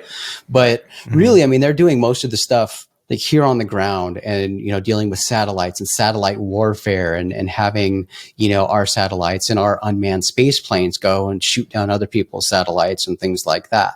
So when it comes to humans in space, you know, it's not like we've got guys up in their cool bouncer outfits with sticks beating people are up to no good. That's still, you know, if and when people land on Mars and start setting up colonies, they're kind of going to be able to do whatever they want because who's going to stop them?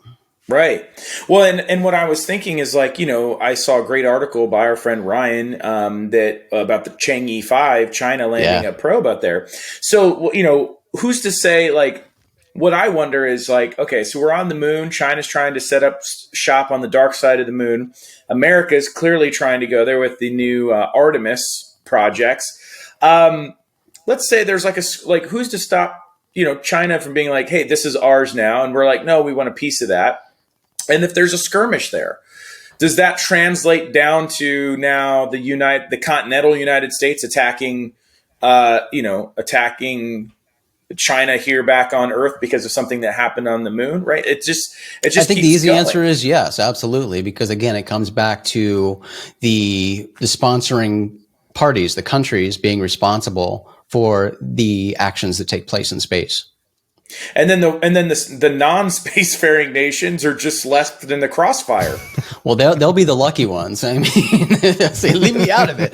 But yeah, with China, I mean, that brings up another issue because they're bringing back samples return samples from the moon.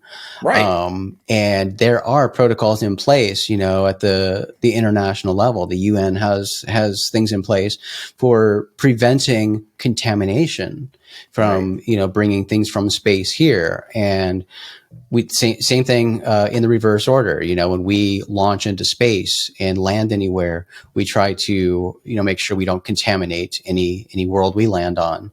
Right. It's kind of impossible because we leave all sorts of shit behind. Of course. And look at space. Space is a garbage. There's a ton of trash on the moon. Yeah. Yeah. So, I mean, that's just something that has to be dealt with. And again, no matter how careful like the United States might be when bringing samples back or not bringing samples back, we've got other countries doing it. And, who knows what they're doing and how careful they're being. And they're not sharing because if not to get political, but we just realized recently that, they didn't share their numbers when it came to COVID. They were altering the numbers in terms of they were shortchanging how many people were infected. And it's not just with COVID. They've also done the same thing with gene editing. Gene editing, CRISPR came available worldwide, and it was sort of agreed upon not to test it on humans. And then good old Chinese scientists started using it on humans. And of course, it was frowned upon. But then, of course, the cat's out of the bag. You can't put that genie back in the bottle. Everyone's like, well, what did you find? And that's the trouble with these world superpowers playing God, so to speak, with these minerals, like you said, bringing stuff back, infecting things that affect us all. And we just, then there's just the general profiteering of what if they find some rare element out there that gives them an advantage? And look, I mean, that comes back to, I think, one of our key points of this episode, and that is humans suck. We know that. And that's just available for T-shirts at the end of this episode. That can't be avoided. But fortunately, there is a lot of great cooperation that happens with a lot of these missions. When it comes to NASA and the European Space Agency, a lot of different multi-country cooperation going on with really rad missions. Right. All right. Next question. So we are going to the moon. We are going to Mars. It's going to happen in our lifetime, is what it's looking like. And I'm one of those guys that when all these conspiracies are swirling about, I believe it is aliens. I believe in Bob Lazar. I think we've been reverse engineering technology for years, and thankful my iPhone. I think this is because of reverse engineering technology. If it's true, if what Bob said is true, and reverse engineering anti-gravity propulsion systems for years, I think we've already been back to the moon. I think we've already been back to Mars. And if that's the case, there might be bases established there already. What is your take on that? Do you fall down that rabbit hole like I do, or you just kind of wait and see? It's fun to, and it's hard not to, but when you keep looking, and don't see widespread evidence of it, especially when and I was super excited when I saw the explosion of the modern space race and the emergence of all these private space companies, because, for anybody who wants to get conspiratorial with like NASA and say NASA, has all these answers and they're hiding information and they're photoshopping, things out of photos and hiding what's really on the moon. I know a lot of astronomers, I know a lot of scientists, I know a lot of people who work at NASA, and we live on a planet with a lot of people who have a lot of telescopes. And, right. The moon has been imaged many times over, and we pretty clear view of what's on the moon, what's happening on the moon.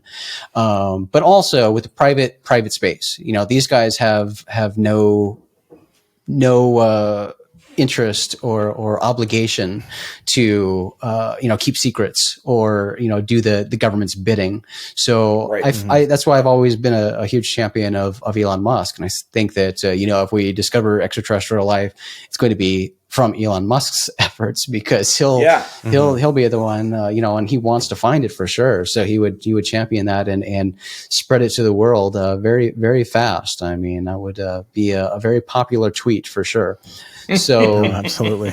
So I think with the private space companies and more companies that are not government related are going into space, they will gladly share that information if and when they find it.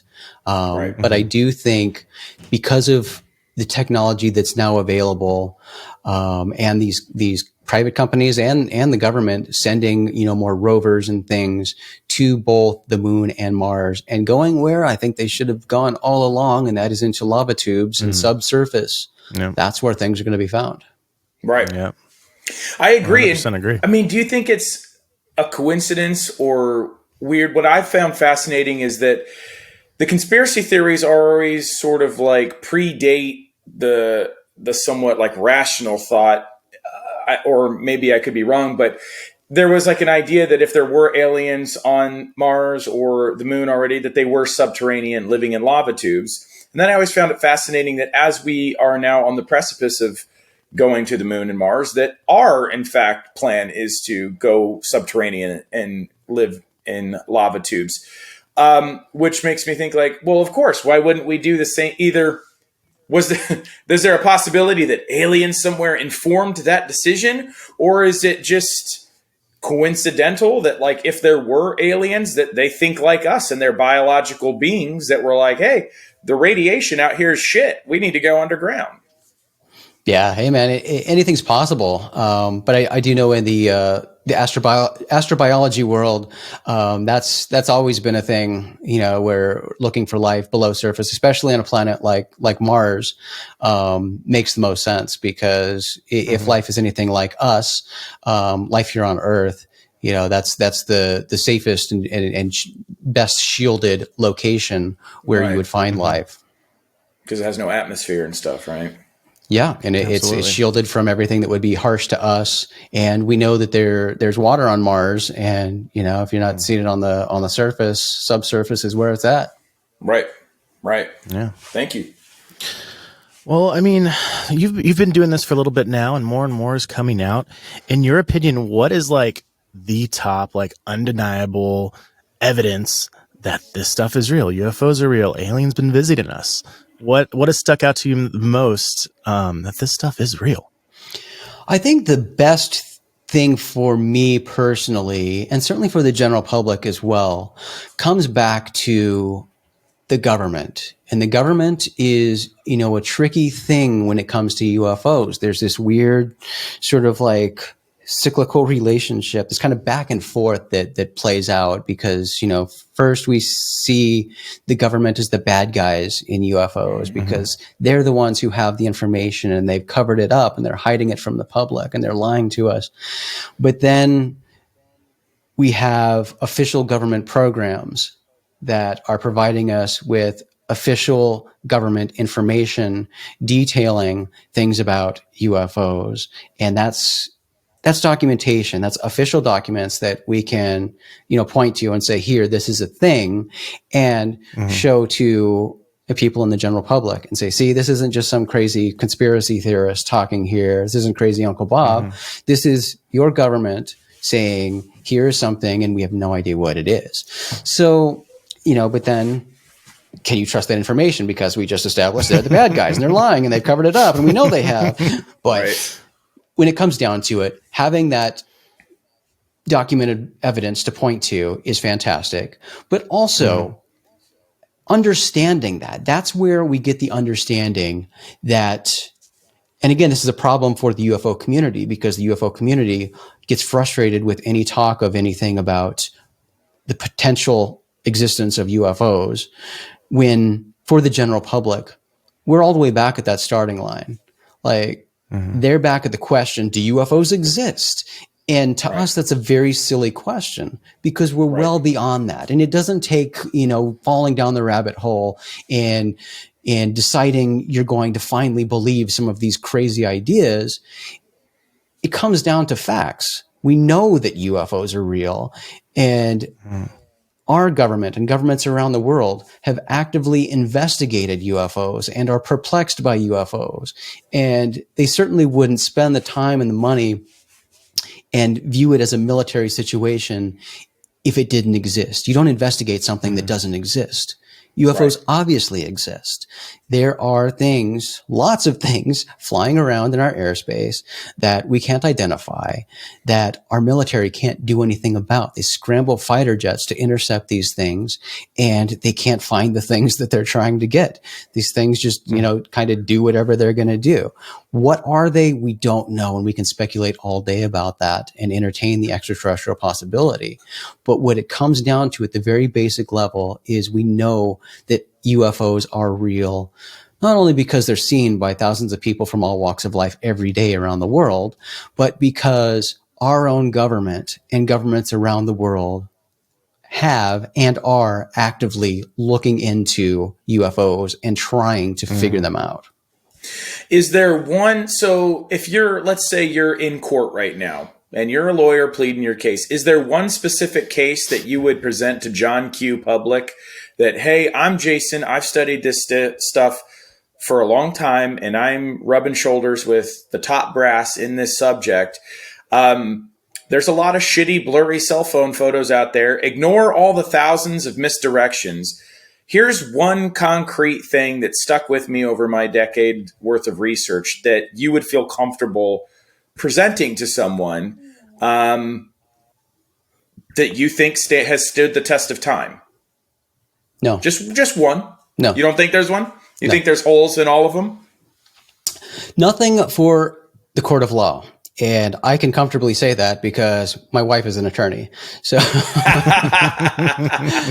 but well played. So it's hard for me, because I try to take a tempered and realistic approach to it, to where I know that contrary to what a lot of people in the UFO community want to believe, eyewitness testimony is not that great. It really isn't. Right. And there are, again, it comes back to not only do humans suck, but human memory sucks and is fallible. And, the human mind is weird.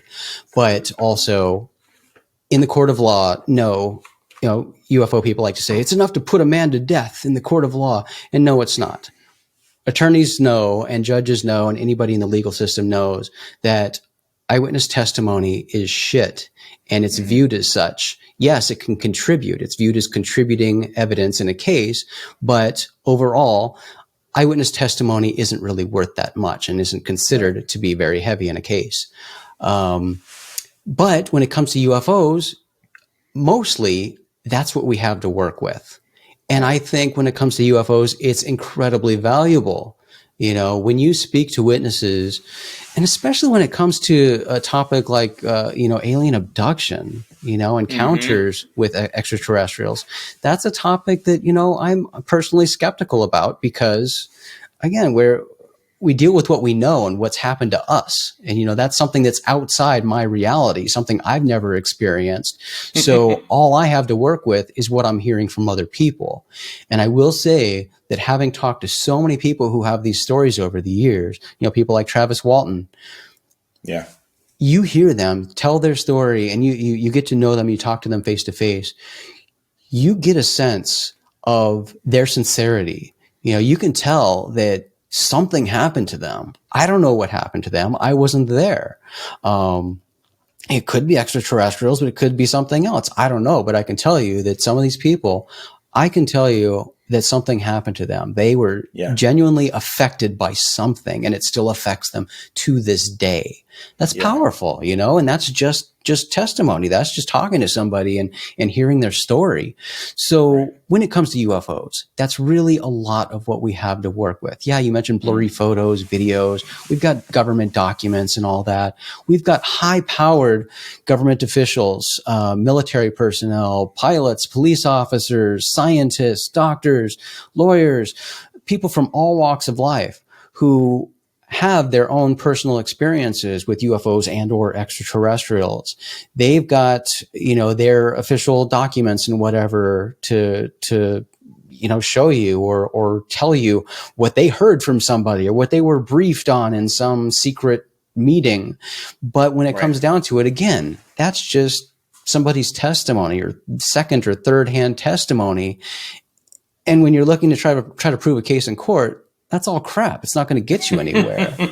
But UFOs, it comes down to, and again, I think I mentioned this, but I love telling people UFOs is not a religion. I don't want people to think UFOs is religion. A lot of people treat it like it is. It is not a religion, and not everybody needs to be forced to believe the same things. We don't all need to force ideas down throats and, sing the same songs together and hold hands. That's not UFOs. It can be. And, there are plenty of people out there to provide that for you if that's what you're looking for. But when it comes to the exploration of the truth, looking into the strange topic of UFOs and or extraterrestrials, it's an individual journey. It really is. And it does come down to belief. It comes down to you as an individual doing your research, reading, taking in all the information you can, and on a case-by-case basis, taking that information and deciding whether or not you're going to add that to your pile of things you consider personally to be good evidence, or discarding it and moving on and looking at other stuff. And you have to allow your viewpoints and what you personally believe to change. It has to be fluid as an investigator, somebody truly objectively looking for the truth as you're going on this journey, because you get new information and you learn new things about, certain sources of information. And you can say, at one time I considered this piece of evidence to be good and help me form my opinions, but I've learned something new and I can change what the opinion I formed at that time. It has to be. Otherwise, you're just fooling yourself. And really, it's a waste of time. You're not really looking for the truth. You're looking for something to support your already established belief. Yeah. Confirmation bias, so to speak. Absolutely. Yeah. Wow. Sage wisdom there. Not only for UFOs, but just for life too. I couldn't agree more with the individual approach, because I think it's so important.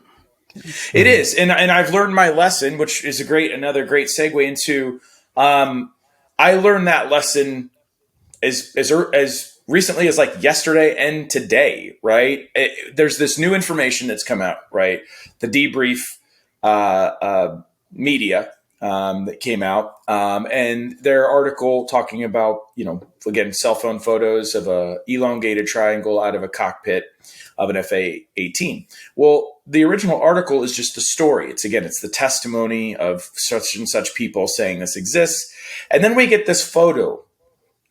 And this photo comes out, and it's not the thing that's associated with the other article. It's its own thing. And it's a UFO. And then it quickly gets dismissed as it's a Batman balloon, or it's a balloon in the air.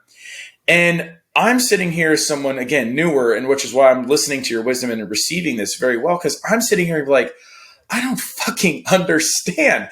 I thought this was vetted and screened. Did they not read the article? In the article, they said they addressed whether it was this or not, and it was supposedly dismissed. But now everyone's here, and now the guy that wrote the article is like walking it back a little bit. So like, what do you, as someone whose head is not being spun around, because you're probably like, this is just another day in the life, what are you seeing? What are you making of the recent stories? And what are you saying to someone like me who is seeing, didn't read Open Minds and all this stuff? They're seeing the debrief media, and they're like, oh, all I know is ancient aliens and unidentified possibly, and this is the newest thing. Yeah. So first, I got to say, I'm super excited about the debrief. All the guys doing that are my very close friends, and I have extreme confidence in what they're doing, and I trust their reporting. I know Tim McClellan, who wrote, both of those articles. He is an amazing journalist who really, not only is a fantastic writer, and I wish I could write as much as he does, as fast as he does, but he also is a journalist through and through. He does the follow-up. He verifies sources. And again, you're talking about just so-and-so said this, but he's going beyond just reporting what so-and-so said. He's going and verifying that so-and-so is actually in a position to have received these intelligence briefings. Not just some asshole who happens to work for the government, but, is claiming to have this knowledge. Tim is going and actually verifying this stuff. So I think that's very valuable, very important, and very rare when it comes to stories like this. Correct. So That being said, it's really important to know that no matter, just like the New York Times articles we've seen that, are easy to get excited about, it's important to understand, first of all, that this stuff isn't new. UFOs are reported in mainstream media outlets all around the world every single day. And you find that more and more, when you get into this subject and start following it as passionately like we do, because we're laser focused on it. We're going to notice it. We're not going to notice when like Kanye West is in the news necessarily, because I don't care about Kanye West. If I see something, I might see it, but I'm not going to remember I saw it because, that's just something I'm going to scroll right through. But when it comes to UFOs, we have that interest. We're focused on it. So we're going to notice it. And the more you're in UFOs, the more you notice that. It is always there. But you have to keep in mind, when it comes to UFOs, there's a reason that approximately 95% of all UFO sightings are eventually identified. Because there is a lot of junk in the sky. Things look weird, and you have a lot of people reporting this stuff. For people who aren't used to seeing something on a daily basis, that looks weird to them. That's why with thousands of UFO reports, you get, people reporting blimps. You get people reporting Chinese lanterns. You get people reporting airliners coming in for a landing at a major airport because they've never seen that before, because the lights coming straight on look like they're floating in the sky. Just depending on your individual circumstance and the things that you're familiar with, that dictates what is strange to you, what might be a UFO. And that's what makes up most sightings, is people just not being familiar with what they're seeing. That's common. That's normal. We're human. Again, it happens. And so in a case like this, yes, we have a pilot. And when it comes to UFO sightings, we tend to give more credibility to pilot sightings because pilots are in the sky all the time. They're used to seeing things in the sky that, we might think is weird because we're not in the sky. We don't know what's up there, but they see it on a daily basis. And fighter pilots, they're kind of trained to be hyper observant and be aware of their surroundings. That being said, they're still humans. They're still just people. And no, they're not given a catalog that has every single possible object that could be in the sky and drilled on it every day and said, look, you will know what everything is when you see it, when you're flying at 680 miles an hour through the sky at 35,000 feet. Give me a break. And this object in the photo is like 1,000 feet away and it's just a tiny dot. Just because he's the fighter pilot doesn't mean that he has all the answers, or he's going to be able to see something and say, oh, wow, I've seen that before. No, they see stuff that surprises them all the time because there's a lot of weird shit in the sky. So this pilot pulled out his cell phone and took a photo, and a lot of people did analyzing of this photo, and there's not really much you can do. I mean, you guys are techie guys, and you're familiar with photography, and especially cell phone photography, and the types of digital noise that are introduced. And especially with this photo, there's so many opportunities for that. I mean, you have a cell phone, first of all, that's taking a photo through cockpit glass and at a dot in the sky that's 1,000 feet away, and the jet itself is flying at like 680 miles an hour. Like, try driving in your car at 50 miles an hour and take a photo of something that's out the window and see how great that comes out. I was going to say, he didn't even zoom. He just kind of snapped it real quick. Right. And on top of that, with all these people doing their filters and whatever they're trying to do to get data out of this photo, we've since learned that the photo is a photo of a photo. They took a photo of another photo with a cell phone. So we've got, generation issues here as well that add additional noise. So there's not a lot you can determine. But look, bottom line, it comes back to keep in mind that 95% of all UFO sightings are eventually explained. That is just the reality of UFOs. There's going to be a lot of this that you see coming out. And in this case, yes, Tim did verify that these people were genuinely perplexed. And it did cause concern in the, the intelligence community. But again, it comes back to what you're used to seeing. If somebody showed you a photo like that, and you're an intelligence guy, and they said, look, this is something that one of our fighter pilots took a photo of. We have no idea what this is. You'd go, what? There's something in the sky. We don't know what it is. Again, you don't know that the U.S. government has investigated UFOs, and this has been a thing like forever, that there's all sorts of shit in the sky that we don't know what it is. You'd be alarmed and go, wow, we need to figure this out right now. This is major. This is the best, most incredible thing I've ever seen. But when it comes down to it, again, those are just people. They're not UFO experts. They're not experts on weird dots in the sky. They're just people who are being presented with information and being told, hey, this is incredible. Take a look at this. What should we do? So, it's a learning process for everybody. They're just people. The government is made up of people. The UAP task force, whatever it is just made up of people. And it might just be a couple people, but still, it's just people. And they're not people who have a long history with UFOs. They're getting up to speed right now on all things UFO. So I feel bad for those people. It's a tough road to follow, but there's so much weird shit in the sky, and it comes down to familiarity. And pilot clearly saw something that he wasn't used to seeing, and he took a photo of it. And that's it. So I love you're on the right show for using the people being people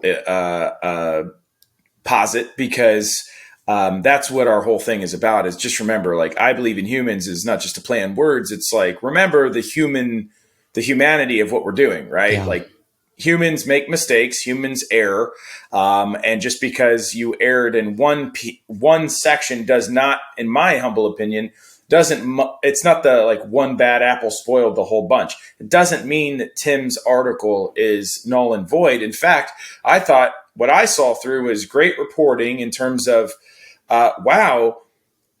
this task force is actually doing something. Wow. The whole thing was set up so that pilots could have a place to report these incidents and this information, because apparently before they didn't. So maybe there is a little bit of like no longer what they were calling stovepiping happening. Mm-hmm. Someone's actually cataloging this stuff. And then the other thing is, wow, people actually shared this with a journalist. And something happened, right? Yeah. Now, it may not be the photo everybody wants to see. Everyone wants to see this. But I get it. And I think you handled that eloquently. But this drags me into sort of my sort of last question around here, which is, you've touched on this a few times.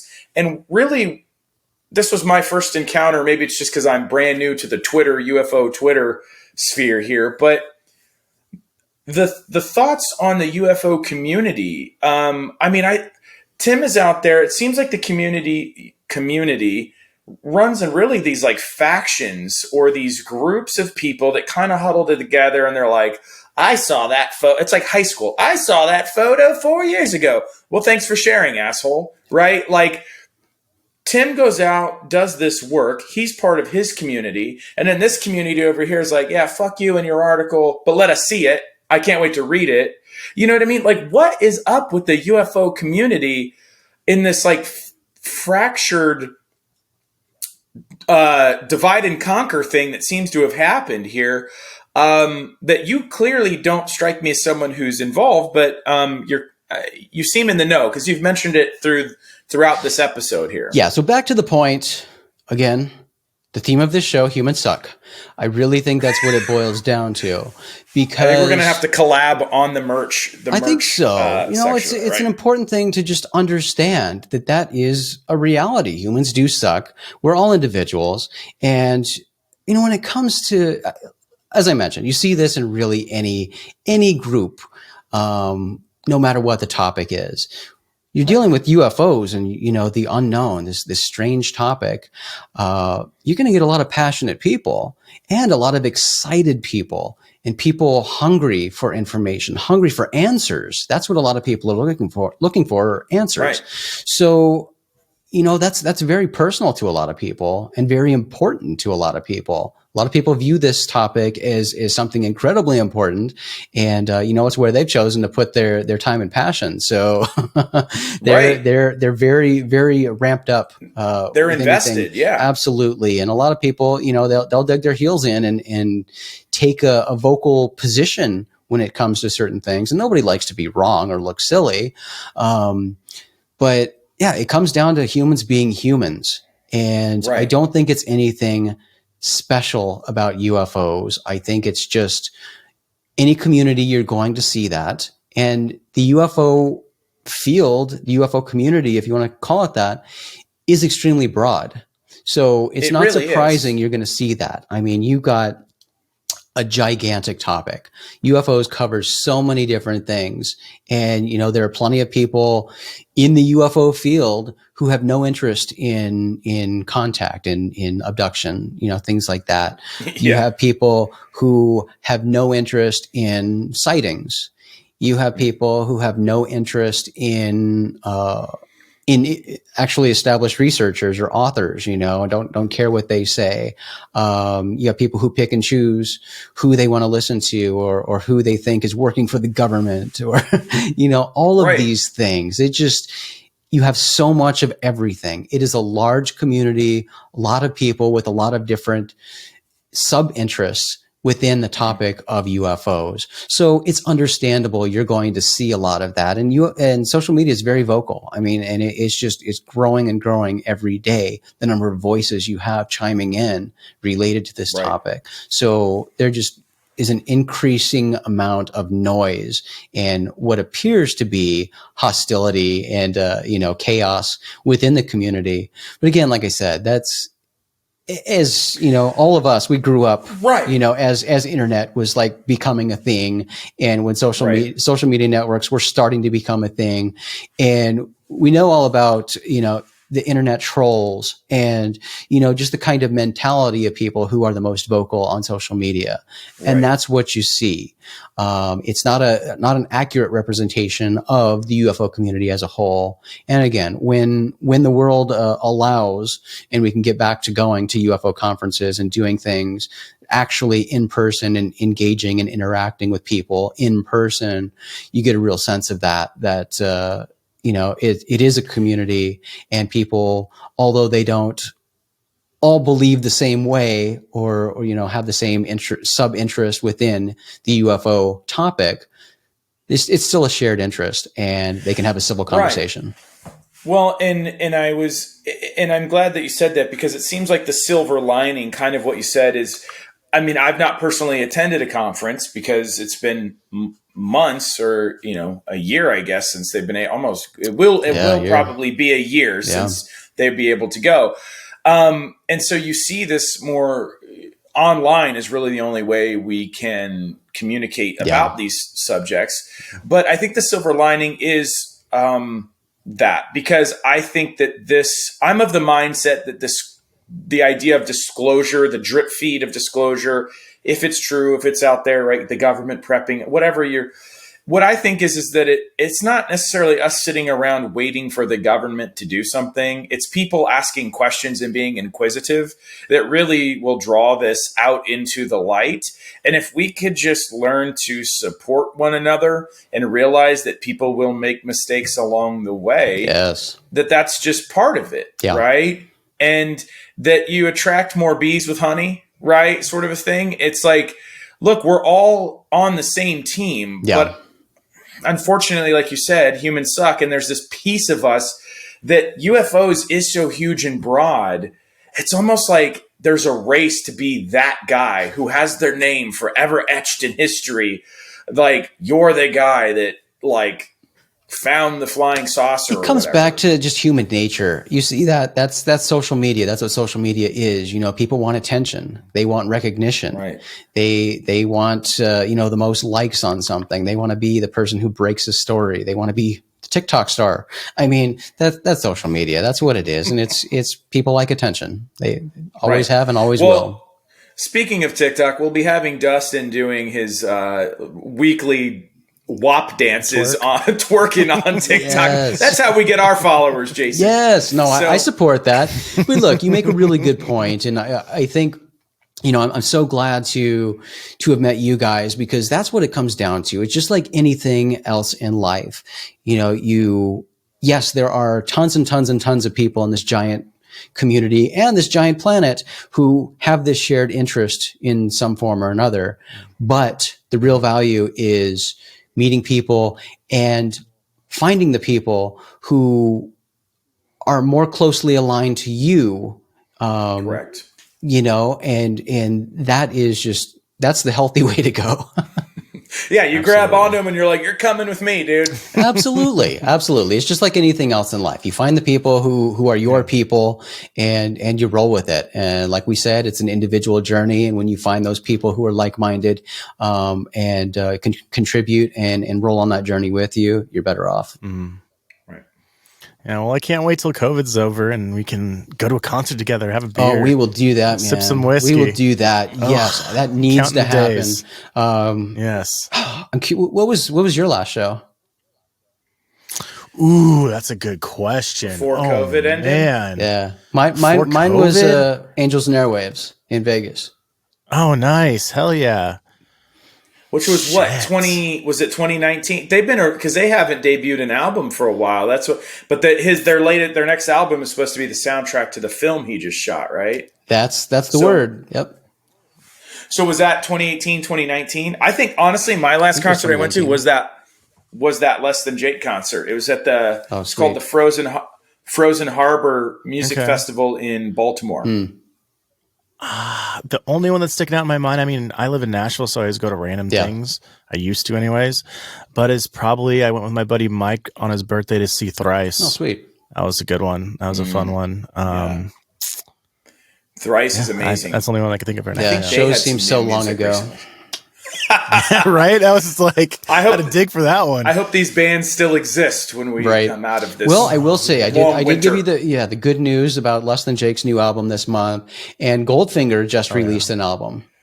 Yeah, and it is rad. It is rad. I don't know if you guys know, but Mike Herrera from MXPX is in Goldfinger now, and I did not on know this that. new album, he does. There are a few tracks that I noticed where he has substantial vocal parts. So he's actually taking the lead with the vocals. Rad. Yeah, it's really cool.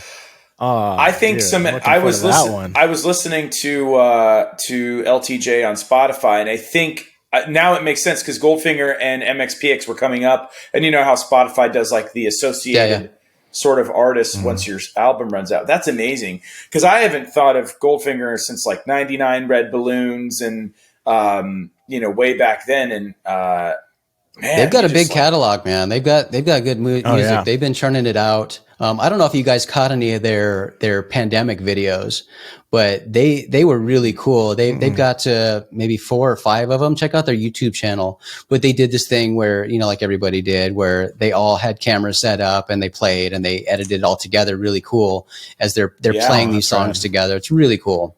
And they've got their original guitar player back, Charlie. So their lineup is tight right now, and that new album is really good. I love how much you just schooled us on our own show. I mean, we brought you on as like a resident expert so you could school people on UFOs because we're still in our evergreen phase of like you said, this is Roswell, this is Skinwalker Ranch, this guy's name is Bob Lazar, but here you are schooling us, man. I love it. Thank you so much for coming on. I told you guys, man. I don't really like doing shows much anymore. But when I saw you guys talking punk rock, I was, if I can go on a UFO podcast and talk about punk rock, these are my guys.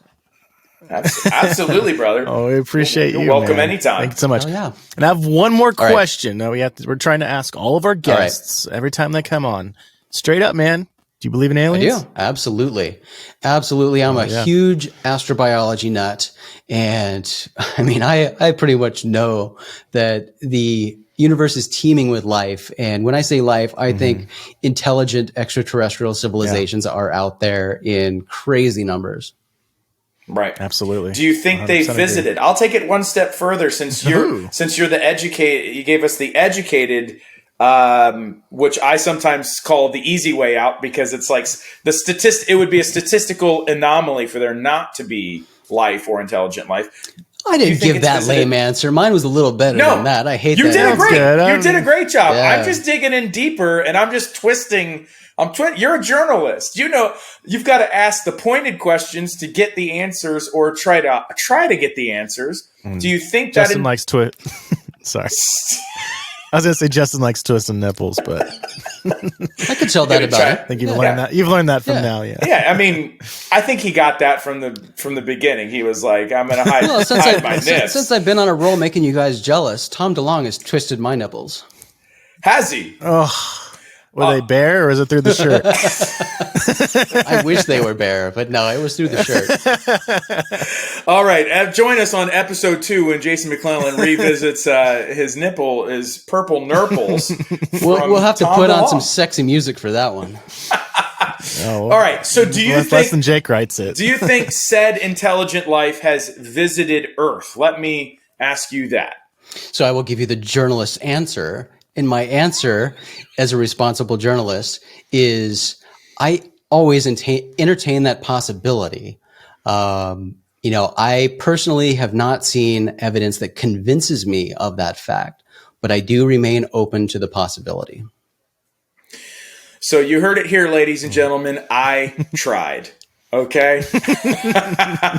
Jason, I will say, yes. I'll drop this little nugget, and I love to tell this, but I've been told by several people, different occasions, that they have seen me aboard an extraterrestrial spacecraft while they have been abducted, and I've been on the ship with them. And I was told that I was working with the extraterrestrials in some sort of command position. So interesting. Oh wow! Make of that what you so will.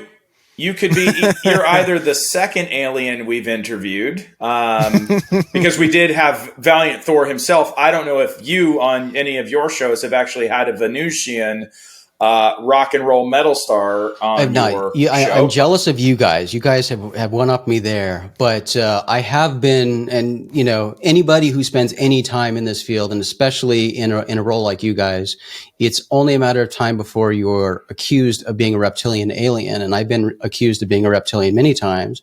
And we had a YouTube stalker one time who threatened my life and was telling people to come to my house and kill me and things like that because they were convinced that I was a reptilian, and they would create videos on YouTube, like pausing and showing the slits in my eyes and showing how often I lick my lips and everything else. So I might be an alien. So you don't know. So wink, wink. You're saying that's a badge of honor in this field. So we'll know it's a common story. Into rarefied air. We will be on the same level as Jason McClellan and company when we've been accused of being a reptilian, or I'm going for more of a Pleiadian. Oh, that's nice. Myself. That's nice. Yeah, more of like a tall white energy, if I could. That goes with the nipple twisting. Yeah, I hide a tail down here, and you guys can't see it. Well, Jason, thank you so much for coming on, man. Thank you. I can't tell you how much I've personally learned from you, not only about UFOs and space and all things related, but music. Deep dive. Very rarely am I energized and schooled in stuff that I actually enjoy myself. I think, wow, this guy knows his stuff. And just thank you so much for just like an honest, down to earth, pun intended, conversation. Very level headed way you look at it, all this, and it's refreshing to say the least. Well, you guys have made my night, certainly, but it's been a long time since I've had this much fun, and I am truly honored to have been given the opportunity to hang out with you guys. And next time we'll do it with drinks.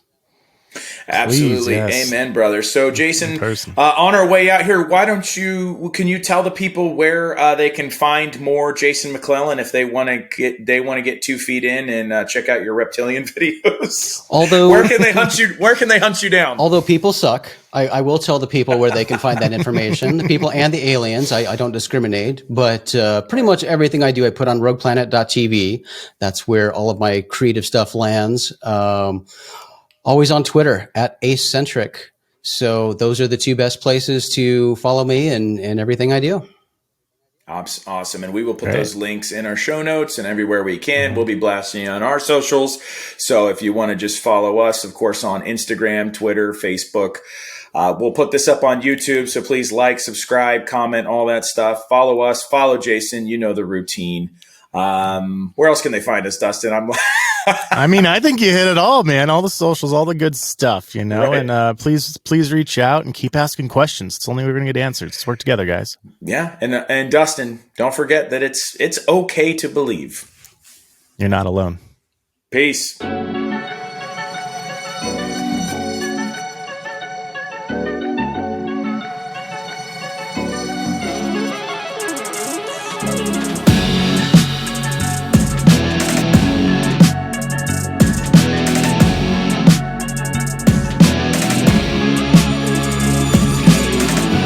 It's one small step for man. Welcome to Earth. One giant leap for mankind. What's up, man? It's Red. UFOs are real.